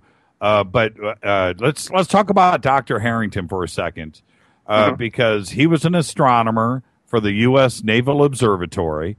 So I would say, without going out too far out on a limb, he was an official of official capacity. Exactly. Okay. Exactly. He was a government employee with a government paycheck. Exactly. Okay. So he risked a lot by meeting with Zechariah Sitchin in 1983. It was videotaped. I have it on my YouTube channel. I've seen under it. The Anunnaki Nibiru playlist. That video is still there. That's a crazy video. Oh, by the way, somebody on Twitter. Hold on, Gerald. Any of the Fadernauts on Twitter, go over to Gerald Clark's YouTube page. It's Gerald Clark. Grab the Harrington video and post that link in Twitter, because that is an eye-opener of a video. That one and the disclosure from the Anglo-American Mining Corporation made this theory from Sitchin something I could not ignore anymore. So, and that coupled with genetic knowledge they were talking about, pre-diluvial, at least 12,000 years ago. It turns out it was 220,000 years ago when they did the genetic upgrade. Exactly. And we have proof of that from the genetic Eve and the genetic Adam study. So Sitchin, and tell us what happened. So Sitchin and Harrington, Sitchin visits Harrington. Yeah. It turns out that Harrington had received Sitchin's book and had been a kind of a long-term follower of his as well. And so Harrington got his book and then invited Sitchin to come and do an interview with him. And they brought the camera crew. So it was very interesting. So Sitchin was there to find out what corroboration Harrington thought was true about Nibiru. Well, it turns out that they launched an IRAS, an infrared astronomical scope, to go find whatever caused the perturbation of Pluto, Neptune, and Uranus's orbit and displacement along their rotational axis. So he had a reason to go look out there, and it corroborated with what Zechariah Sitchin had disclosed in the Enuma Elish. So I actually spent a lot of time on the Enuma Elish, which is our solar system creation account. But when you read it and it's told from their standpoint and how their planet got caught in our solar system, it makes a lot more sense. So Harrington was aware of that as well, having read the Enuma. I'm still getting a little echo. I'm sorry. Oh, that's okay. And then today, the announcement over the last week from the UK and Spain about the two planets must exist beyond Neptune and Pluto in order to explain the orbital behavior of objects that are further out. And by them saying, and this is the other thing that I thought was funny, because they, in this announcement, they kind of renamed Pluto as a planet by saying planets must exist beyond Neptune and Pluto. So they're calling Neptune and Pluto planets. Well, we know Neptune is. So I guess Pluto's back in the house. Well, I didn't get that. They were still talking about it being, this puny little thing, and it didn't meet its size constraint. So I think it's ridiculous. First of all, our progenitors, the Anunnaki, recognize it as a planet and put it in their creation account. Take it out if you want. But it's still a real body that shows up in our heavens. Call it what you will. Well, can we talk about that for a second? Sure. Okay. Sure. How, unless the Anunnaki are involved, how do the Sumerian texts, how does mainstream archaeology account for them naming the planets and their orbits and our existence being the seventh planet, counted from the outside in, not from the inside out, everybody? They don't. Listen, we didn't discover Pluto until 1930. 1930. We're talking about documents that are 8,000 years old, and they have approach plates to the Earth pointing out the other planets in clay. So we're just, one of these days, mankind is going to wake up and stop letting the oppressors tell them that the truth is a myth. Well, at what point do they just call uncle and give in? This close. isn't... It's close. Listen, it's close. Yeah. There are so many people that are getting exposed to this information, and they're waking up. I guarantee you, it's close. And it's unstoppable. When you look at... we're going to segue into modern times here. When you look at how... the Anunnaki, the war machine, the weapons, how they fought, how they treated humans back then, and the cloning and everything else that went on, the manipulation of the DNA. I look at us today with the wars and how we treat each other on Earth. It appears to me, and this is where I want your comment, it's just in our DNA, and we can't help ourselves. Well, I actually addressed that in my book. I started asking myself in the later chapters where I was talking about Albert Pike predicting a third world war involving Russia and the United States. All the wars were predicted, and if you go back and read these Illuminati documents, they made all three of them happen. The third one's just upon us now. So ask me the question one more time. I think I got a little angst. The way that we act today is the way that it was demonstrated in the Sumerian text, and is it just in our DNA and we can't help ourselves? Well, I think their behavior was very stern. It was almost contractual. You violated one letter of the law, and your city might get nuked. Read the lamentation in my book. Okay, so I think their personalities ranged everywhere from serial killer to saint, like I've said. Enki was massively intelligent, wise, and loving, whereas Enlil was all about he loved destruction. Everywhere from the Atrahasis forward, everywhere he shows up, look for destruction. So...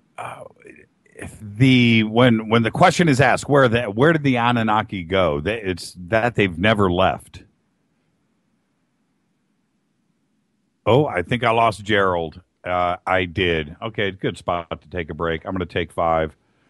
This is Fade to Black. We are talking with Gerald Clark. I'm going to reset. We'll be back right after this. Bespoke radio for the masses. Oh, what happened? What happened to my audio?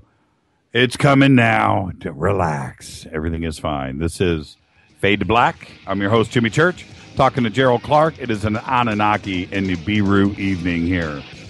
I'll be back right after this. Shoot us an email to jimmy@jimmychurchradio.com. We'll get you your Twitter, and we'll take calls when we come back.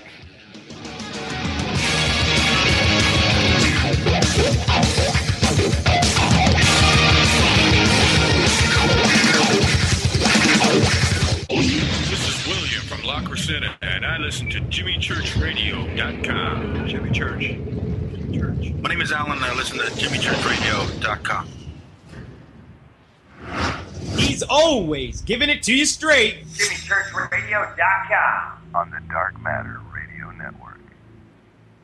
Hi, this is Rob Reiner from Anvil, and you're listening to JimmyChurchRadio.com. What's up? I'm Chris. What up? This is Kyle Massey, and you're listening to Jimmy Church Radio, The Revolution.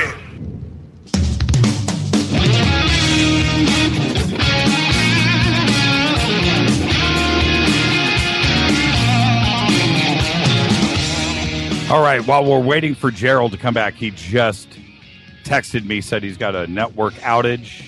He's resetting on his end. So I will take some phone calls.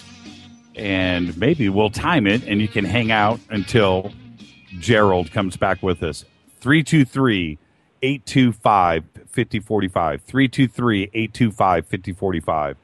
Great evening here on the show. 323-825-5045. You can also Skype in Fade to Black 14. And I'm watching a Gerald text here now, and he'll be right back with us here in a second. 323-825-5045. 323-825-5045.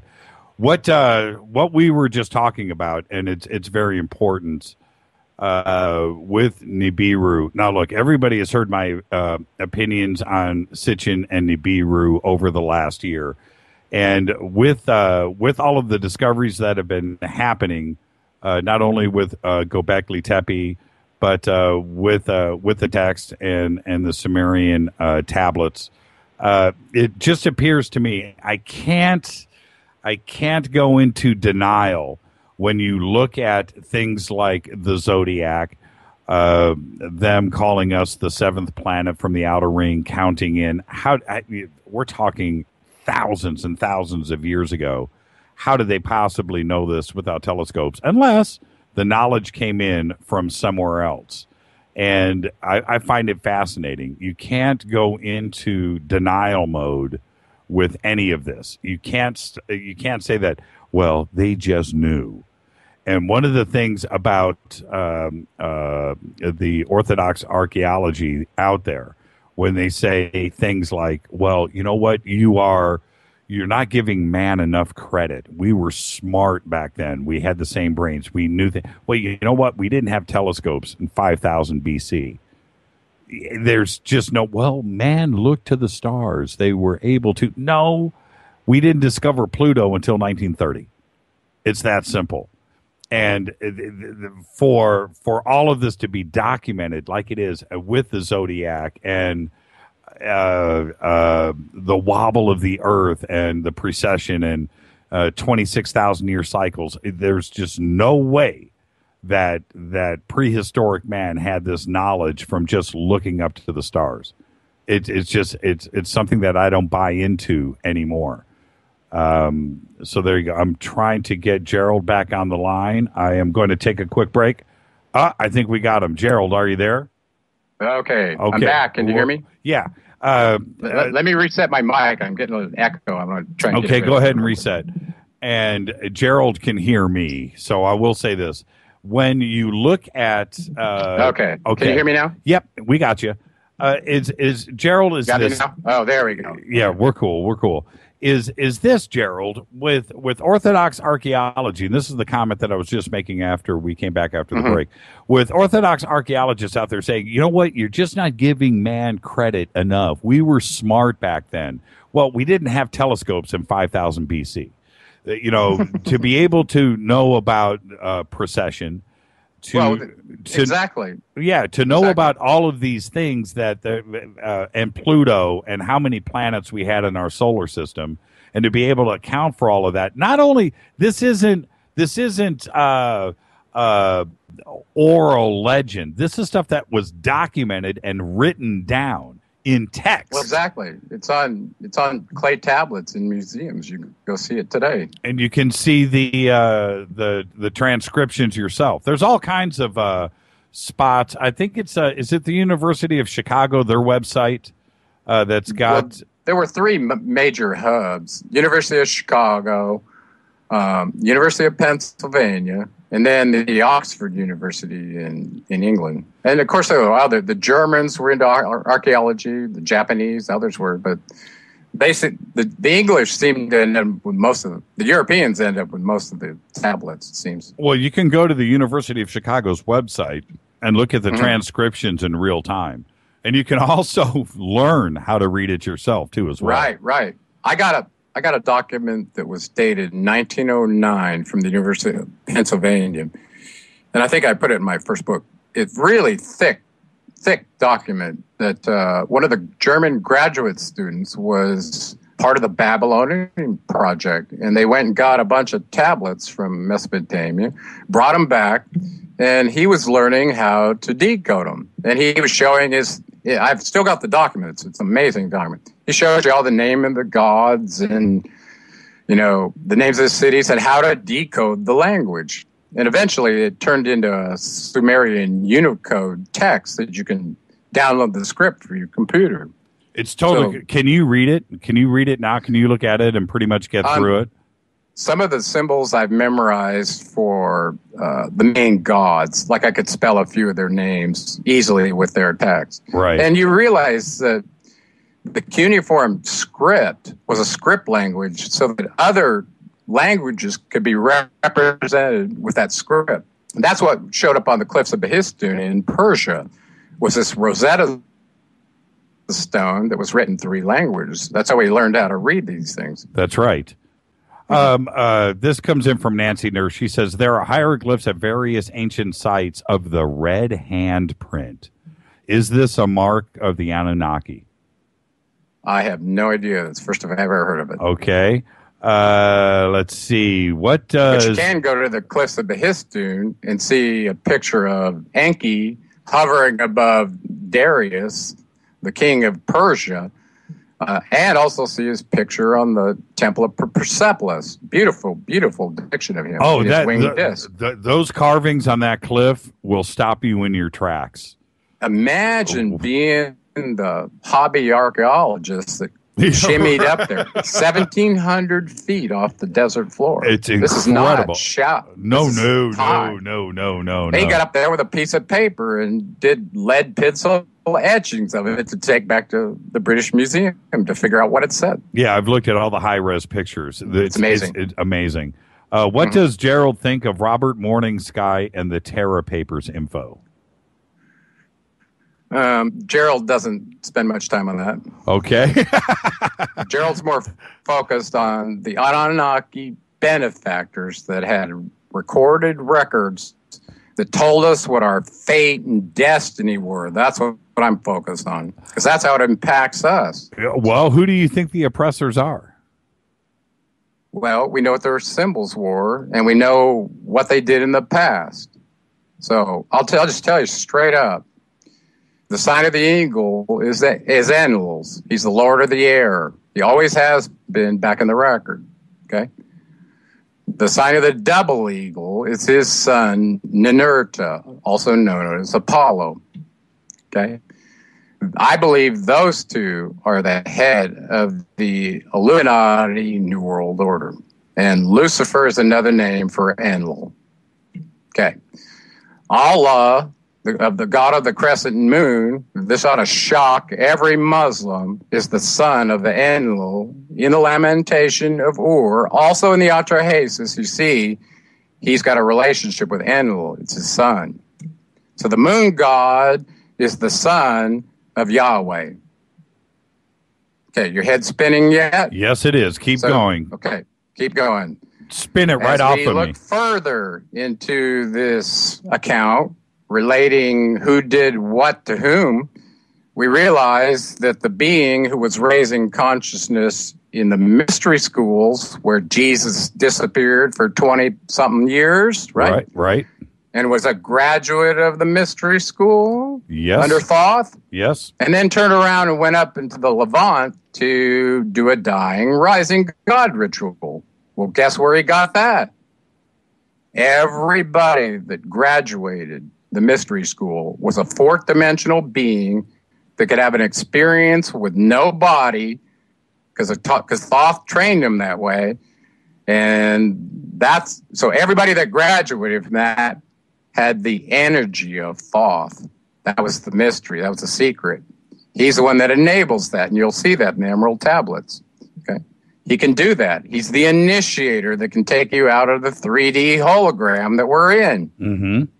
So he had the audacity with the plan from his father Enki, which was described in the Atlantis launching point, where he tells him, you're going to Egypt, you know what the plan is. You're going to wake up the hairy barbarians. Well, once that leaked over into the Levant, this mystery school teaching, now we're in the Lord of Command territory in Mesopotamia. And he has no interest in the primitive workers waking up. Never has and still doesn't. He would just as well like to see every one of us wiped off this planet time and again. And he's tried it. And he's probably succeeded in other species we don't even know about that have been used and abused and wiped out. So, where does that land us? You want to continue with Egypt and Thoth's role there? And how it relates to Jesus? Also, yes. Okay. But let's put a fork in it. Jesus was another incarnation of Nishida, who was Thoth. He had hundreds of incarnations when you read the Emerald Tablets. Now, keep in mind, he was sent here as an immortal being on behalf of Anu to help those downtrodden primitive workers that his son created, and they were being trampled on by the Enlilites. Okay? Yes. So he tried to intercede the bearer of the caduceus, and guess what happened to him? He ended up being tortured to death on a symbol that looked like the caduceus, but was actually a crucifix. So everybody that's using that symbol is perverting the true being that upgraded you and was here to raise your consciousness. You should be venerating his symbol, the caduceus, not a Roman death symbol. You've been lied to.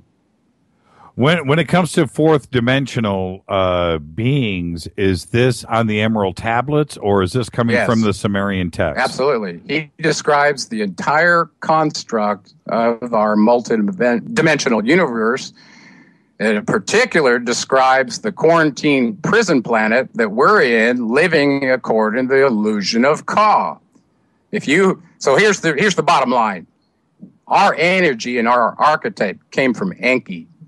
He gave us in our design a special energetic connection that can be activated that gives you the power and the right to return back to the home of the Anunnaki as your personal home. And that's described in the tablets. What's interesting to me is they stop talking about Nibiru and they start referring to this sixth dimensional place that they've allocated just for themselves, the high-ranking ones, Osiris and his kids, Isis and Thoth. They call this the ancient home of their ancestors. Now, in the earth, he describes as in the third dimension. We're trapped here, and we cannot leave without his authority. How does that work? Energetically, he has the ability to work with your Ba energy. That's what they call it. That energy is derived from the sun, soul, spirit from the creator of all. Well, that's your right. That's your right. And you're eternal. You just don't know it. With and when it comes in terms of, I've got some calls coming in here. I'm going to bring one in. We'll just caller, just stay there on hold for a second. When it comes to the Illuminati, not the Bulgaria Illuminati, the original Illuminati, did they was this the Anunnaki, or was this the teachings of the mystery schools that were leading into that, or was there a direct bloodline coming from? No, there's a direct bloodline occurrence here. So you have to realize that Enlil landed his energy in Rome. Okay, the Roman mafia religion and the real mafia were his doings. Okay, so knowing that he was in Rome and Constantine, while they were absorbing all the other kingdoms and countries and the peoples that they ruled, all the way over to Istanbul, to the East Roman Empire, right? There's a large swath of land. All the religions, all the belief systems got incorporated into the Roman culture. And their deal was, we'll let you believe what you want as long as you pay your taxes. So they just integrate them with their existing belief system.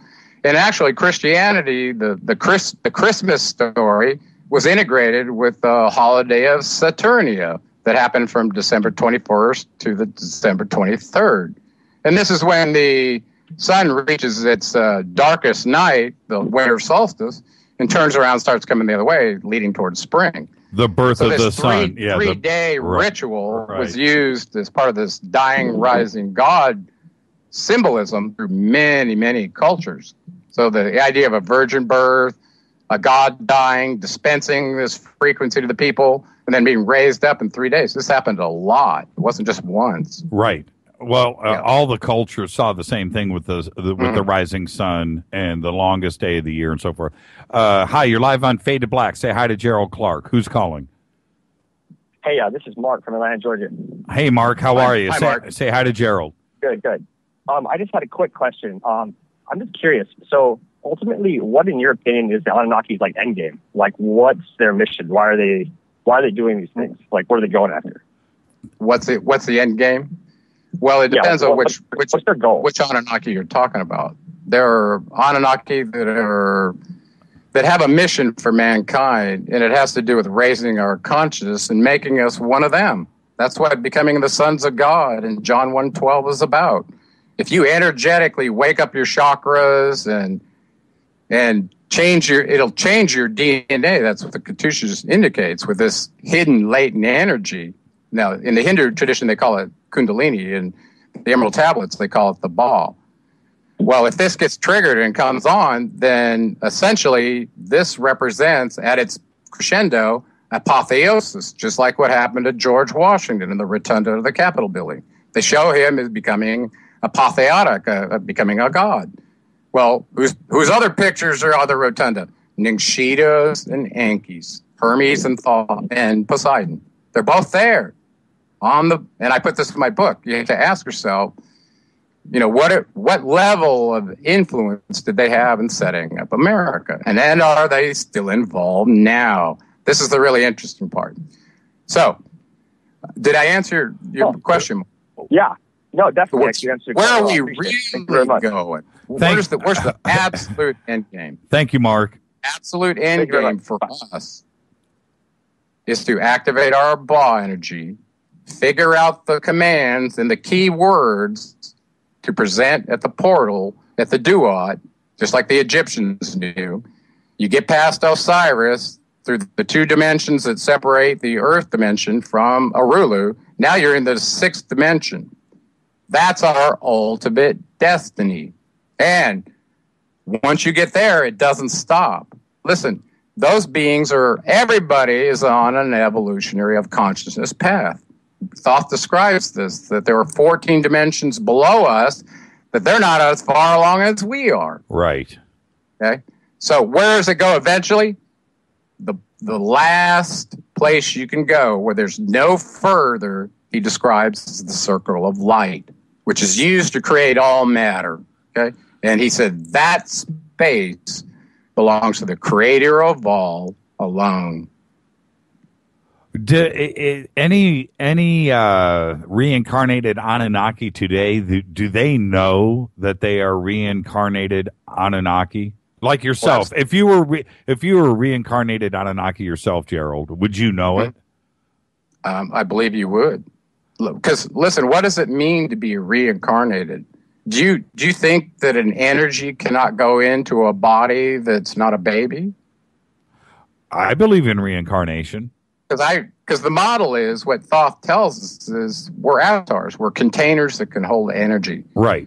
That energy is quantized based on your consciousness, which maps to either your endocrine system with your pineal gland or the various glands that map to the 7 chakras. Okay, so some view it as a glandular model, and some view it as an energetic model. This is where Edgar Casey and Ida Rolf, who were friends, by the way, discussed that very thing and decided that they were both right. The energy from the nerve ganglia on your chakras influences the glands to cause them to be either on or off in some cases, like the pineal gland. So when let's get back to the Illuminati and what's going on today. Okay, let's lay out the clear picture on the Illuminati. Yeah, let's do that. It's such a mess. Let's go back in history. Enlil landed in Rome. They were opposed to the secretive people that represent the Enkyites, who founded the Masonic order. These are brick masons that were being taught how to build sacred geometry temples for the Anunnaki in Babylon. That's where the head school was, under Marduk. Okay, so the idea that Enlil was in Rome, subsumed Christianity under Constantine, and was trying to keep any Enkiite influence out of Europe, even up into the Middle Ages. Well, let's look at a for instance. In 1776, Adam Weishaupt founded the Illuminati. Okay, and at that point, it looks like they infiltrated the Masons. Now, why would that have happened? Well, the Illuminati was an organization that was serving the papacy. Okay, so they were highly opposed to any secret societies, and especially anybody who had Zarathustra, Ningshita's knowledge about alchemy. And that meant the use of antimony to produce the Philosopher's Stone. This was going on in the Middle Ages, right, with all the Arthurian legends and such. Right. That's what this is about. Hey, caller, turn your radio down. I'll keep you on hold. Turn your radio down. Okay, go ahead, Gerald. Okay, so at this point, you have to realize the symbols for Ningshita, the dragon and the pentagram, and Isis' symbol, the 5-pointed star, got demonized. And they actually, they started an inquisition, started going after the Enkyites, who were a problem for them. So at that point, the Illuminati was formed by the Catholic Church to infiltrate the Masons and make them go away. Okay, so that happened in 1776 in Bavaria. So about that time, there was probably cross-infiltration going from the Masons back to the Illuminati and back and forth. Right.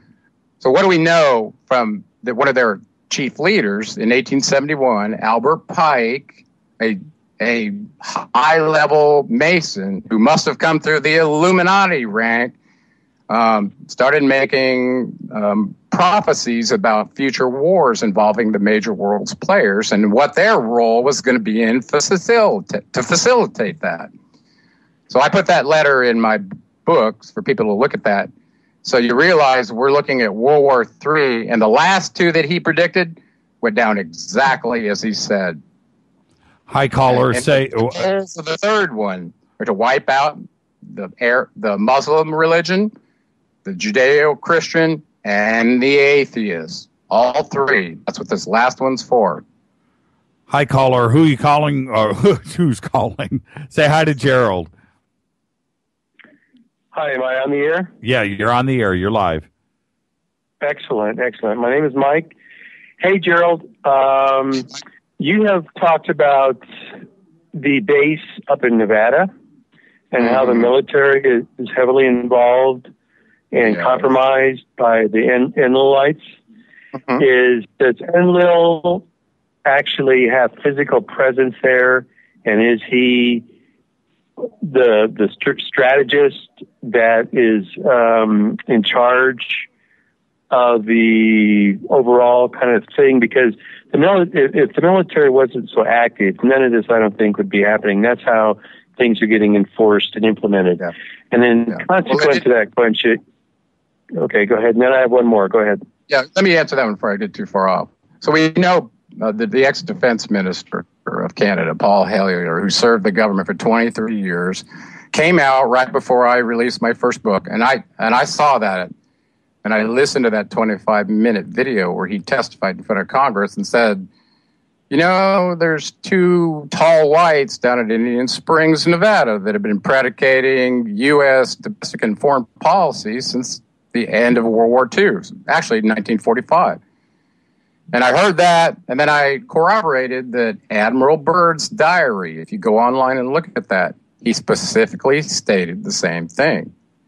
Now you look at the end of World War II, this German entourage of scientists and weapons designers, including Werner von Braun, gets brought over to the United States, circumvents genocidal war trials, and gets put in charge of NASA and our weapons programs, our rocket programs.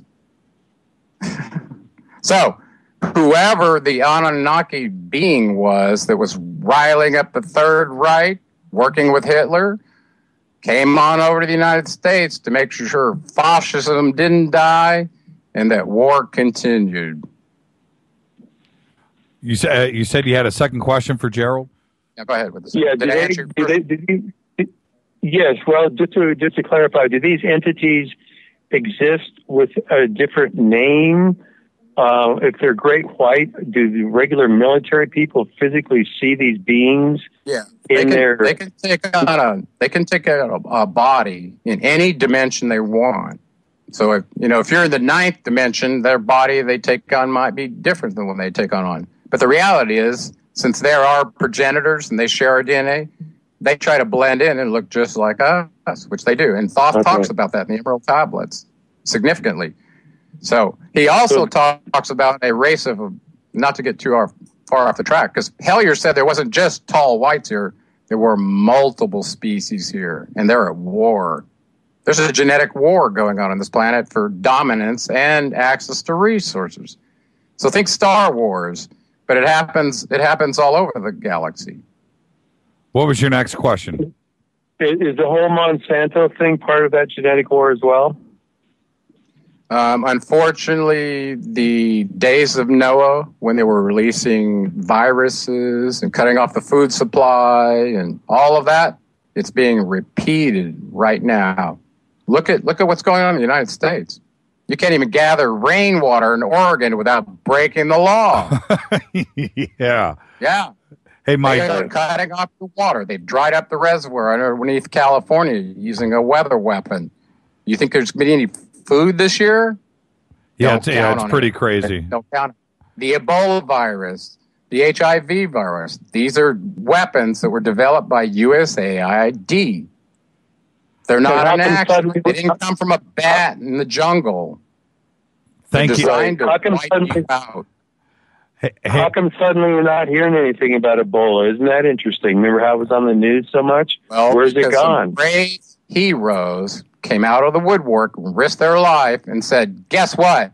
There's a solution to all infectious diseases, including the enterovirus and anthrax. And we've known about it for a long time, and it has to do with colloidal silver. The hospital industry used to always use it, and all of a sudden, Johnson & Johnson bought it out because they couldn't make any money on it. And there you got antibiotics after that. Colloidal silver kills Ebola. Period. It works.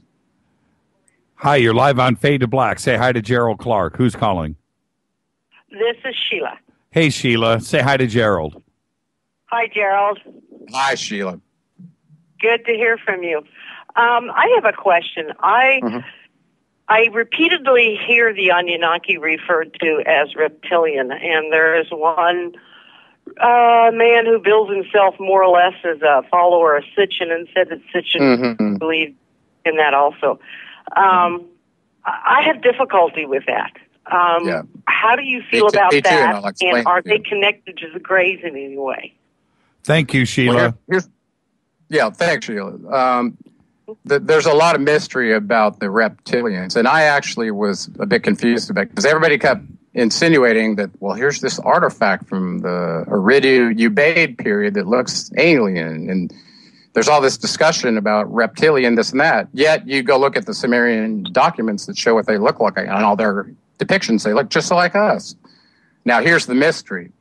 In the Emerald Tablets, apparently there's a race of beings that infiltrated the Earth that Thoth was aware of. And these light workers that were affiliated with him knew about it, but the only way they could expose them, and they would always head for the heads of the authorities to take over, just like now. But he said there was a word that they could say as these advanced beings that would unmask their countenance, and you would see they were reptilian. Wow. Yeah, interesting. It's like that movie where you had those glasses. I can't remember what was it. If you They wear these live. glasses, They live. Yeah, they live. They live. Wow, it's just like that, except they were doing it with sound. Love that movie. There really were some very dark entities on here, and he describes more than one and gives you all these tools and sayings to facilitate fighting darkness and filling yourself with light over and over and over. It's all about being full of light. Well, think about that energetically. He's trying to wake his kids up to get to the place where he can graduate them. And the whole Emerald Tablets, that's what it's about. That's the basis of the ancient mysteries. Hello, So Myra. I'm are sorry, Gerald. I'm sorry. Okay. Hi, Myra. Say hi to Gerald. Hi, Gerald. It was very, very interesting. Hi, Myra. Conversation you guys had. Thank you. Hi. When I was listening, I heard you saying, you know, how they, whoever they are, really were about the serpent and negative about all these things. And I was wondering about, you didn't mention women. You know how Eve was obviously the instigator and all the, you know, being rejected from the Garden of Eden and such. How do women play in this scenario? Well, that's a great question. If you go all the way back to the genealogy table, there's some very seminal names that show up on there that represent the maternal archetype that was so important to the Anunnakis. If one of them was trying to make the feminine go away, he was probably the great deceiver, because the reality was the feminine archetype was extremely important. It was so important that their marriage laws were based on perpetuating the maternal or the mitochondrial DNA from the female. So here's a couple of names for you, for instance, and we can talk about Eve if you want. But let's go back even farther. In the Emerald Tablets, two names come up that Thoth mentions in there, and it probably wouldn't mean anything to you unless you're looking at my genealogy table. One of them is Zin Uru. This turns out to be Anu's grandmother, and her spouse is En-Uru. Well, he tells you in the tablets, while the lords of the cycles, these 9 beings that apparently control our chakras and the flower of life symbol that's manifesting the energy that's creating our reality, he discusses this issue with them. Are you with me? Yes. Yeah. Yes. Yeah. Okay. Am I answering your question? Yeah, I think so. I don't know. Okay. So Zin-Uru is used as a song of the cycles told to Thoth, where they're like using it as a mantra to open a portal through space-time. And they describe how this is done. Quite amazing. Well, it turns out that name is his great-grandmother. So he's telling you this maternal archetype, her name has real power. And then another name comes up, and her name is Ereshkigal. Very important being. In one of the tablets, he does this ritual. He dresses up as the Magnus card, conducts a ritual, and releases this Ereshkigal from the Dark Lord of Arulu. It turns out it's his mother. Enki and Ereshkigal got together. She was an Enlilite, which is interesting. They must have been trying to bridge the gap between these two factions before it got out of control. Ningshita was their kid. So he also talks about, and here's the final trump for the female part. Ningshita himself states he's a hermaphrodite. His energy is composed of Isis and his own. He's been given access to control all beings leaving the portal, including females. Does that help? Yeah, I was just wondering because in in Genesis and in all the early, it's very negative towards women. So, and you were mentioning all the things that they kind of derived their information from, and you just didn't mention about women. So, yeah. The fact is that being in the Old Testament that called himself God, he left everyone went off the council, not just Ninhartsog and Inanna and all the others and all the spouses. Okay, so there was Anu and Antu, his wife. There was Enki and Ninki. Okay, there were 6 females on the council as well. It was balanced, male and female energy.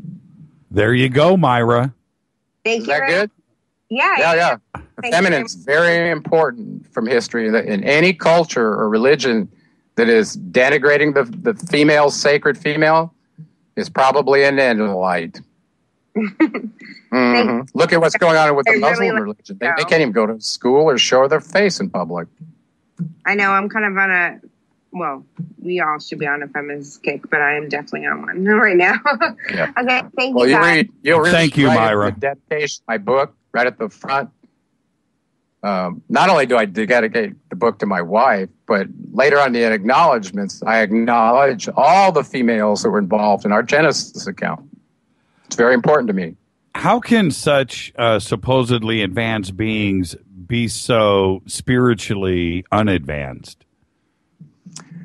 Well, like I said, you got to decide which ones you're talking about. You can't call them all that the way, because some of them were, as far as I can tell, when you get deep into the Sumerian or the Emerald Tablets, you'll realize that the bearer of the 3-forked prong was the creator of all's right-hand man. Wow. Well, when you read that, you'll find that out. Yeah, I'm looking at a picture of that right here. Yeah. When you go read about the attributes of the creator of all in the 15th tablet of the Emerald Tablets, there were 3 aspects of this and 3 of that and 3. And then you realize that Enki was the one coming from there, bearing those 3 aspects on his trident, and was the dweller in Atlantis.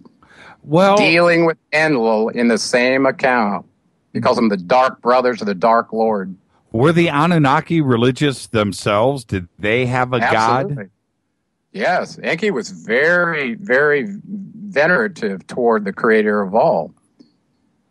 Absolutely. And so was Thoth. We see how Thoth talks about the creator of all. They're very honoring and realize they're just part of the game. And they see themselves facilitating the role for all these beings to evolve back to the place where they have a closer relationship with the creator of all. Well, Walter just tweeted, he says, reincarnation at will, immortality, yet spiritually dark and destructive. Such a contrast. It doesn't seem possible. Not all of them. So the Enlilites and a few of the sellouts like Nergal who left, and Enki was disgusted with him because he joined Ninurta to blow up the Sinai spaceport. So anybody who was making war, Enki was not about that. He was more like Gandhi. Read about it. Everywhere he went, it was paradise. Right. Mm-hmm. Well, Garden of Eden, Atlantis, Persia. By the way, I want to talk about that. Persia, Iran was founded by Ningshita, Enki's son. Well, we have Gerald being looked to be made go away. Gerald, we have 5 minutes left. We can probably stretch it to 6 if we roll into the credits. Okay. So where does that leave us today? Where's that leave us today? I'm gonna do this real fast for you. Break it down. Thoth is your consciousness coach, and he holds the key, just like Jesus said. He holds the key to the kingdom. Okay, he's very specific about that. If you do the two prerequisites for alchemy, subjugate your ego and purify your consciousness, he will initiate you. That's the mystery. You'll start at, he can be in the halls of Amenti and be roaming the earth, visiting simultaneously as many bodies as he wants. So when that starts happening to you and you do those two prerequisites, don't be surprised. He's trying to wake up your Ba energy and take you back to a fourth dimensional graduate, just like the mystery schools. That's, by the way, what the Masonic Order was supposed to be doing in their little Egyptian temples here in America. There's no alchemy going on in there ever since 1895, when the Judeo-Christian was supplanting Ningshita in that organization. It happened in England. At the same time, the being Enoch was venerated over Lamech. Well, here's the secret. The Emerald Tablets came from the pillars of Atlantis. They're the character codes for you to meet the prerequisites and graduate back to your destined home. Welcome to the reality. Now you know. And this book has not only all that you have to do, but I've broken it down where even a 17-year-old hillbilly from Arkansas could figure this out the way I wrote it. Is that time. Well? Is the gate is wide, but the ignorance level is preventing you from going through the gate. Is that why we have the symbols of the eagle and double eagle here in the United States? Yes, sir. And they also just showed up on the flag with St. George smiting the dragon on Russia's flag. So they're playing both sides, okay? And I would tell you that the Yankeites aren't going to tolerate it much longer. Much longer. They will strike, and the dark is going to be banished from this earth. The zodiacal ruler, Thoth, Ningshita, Jesus, is going to take over the Anunnaki Council of 50, and it's his gig, the next zodiacal house. 2,160 years. You had mentioned, I don't want to let this slip by, you had mentioned the Muslim religion getting wiped. Is that what's happening now? Yes. The Israel and the Palestinians and the whole Muslim world are intentionally being divided and brought against each other by a father-son destroyer team. Enlil and Nanarsin, his son. So all those primitive workers out there that are doing this fighting on behalf of Allah and Yahweh. Right. Now you know. But here's my advice to you. Put your damn guns down, pick up the Emerald Tablets, fan your energy body, and get out. Graduate. Don't sacrifice yourself for some dumb promises about multiple virgins. Could you imagine them all menstruating at the same time? Oh, my gosh. Well, you know, I think they're all a little shocked when they get there and they find out that the dark word of Arulu deceived them their whole life. Mm-hmm. I want to thank you for coming on the show. All of your books are, both of your books are available at Gerald Clark 77. Are you speaking anywhere right now? What are you doing besides this show, obviously? Well, you have to understand, based on the kind of stuff I'm saying, probably not a very popular person with the analytes right now. So I'm keeping a little bit of a low profile, but I am scheduled to be a contact in the desert. But the real good news is I talked to my wife today, and we're going to start broadcasting ourselves. Oh, good. Good for you. Interview you, so pretty soon. Well, we'll be obviously we'll be out at Contact in the Desert too as well. Looking forward to seeing you out there. We'll be broadcasting live Friday night, the 29th, from one of the halls. We'll get you on stage for that if you aren't doing your presentation somewhere else at Contact. And I might be on stage in a mega church here very shortly. I've been getting invited to come speak up there because they finally figured out what I wrote between my first book and the linkage to the second book, that there's going to be a spiritual revolution, that cross is coming down and the Caduceus is going up, just like I said last year. Well, I would love to be there. I'd love to be there when you drop the Jesus as a fourth dimensional bomb on the audience. Yeah, well, it's not me. It's Thoth. He's the one that tells you in the document. As a matter of fact, he lays out the model of the dimensions and the portals and such so well. I've been approached and asked to write a video game based on it. It's so unbelievable. I got to thank you for coming on the show. I can't wait to get you back on. We'll certainly see you at Contact in the Desert. Gerald, again, thank you. It was all that and more. It was worth waiting for the last year, and I hope you had a great time.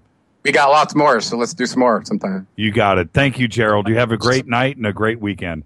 And farewell to all your listeners. And everybody say good night to Gerald in Twitter. I'll talk to you soon, Gerald. Thank you so much. Okay, bye now.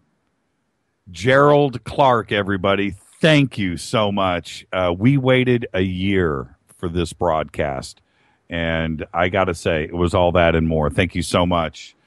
And that tomorrow night, Angela Smith, Dr. Angela Smith will be with us. Coming up next is The Unexplained. Special thanks to Keith Rowland and Art Bell. Fade to Black's executive producer is Rita Kamarian. Show's produced by Hilton J. Paul, Mark D. Kovar, LJ3, Renee, and Jonas. Announcers are Steve Harder, Gene Vateau, and Mark D. Kovar. Fady by Dale. Webmaster, Method of Signaling. Music by Doug Aldrich. Intro by Spaceboy, spaceboymusic.com. Faded Black is produced by KJCR for the Dark Matter Radio Network. I'm your host, Jimmy Church. We'll see you tomorrow night. Everybody, be safe. See ya.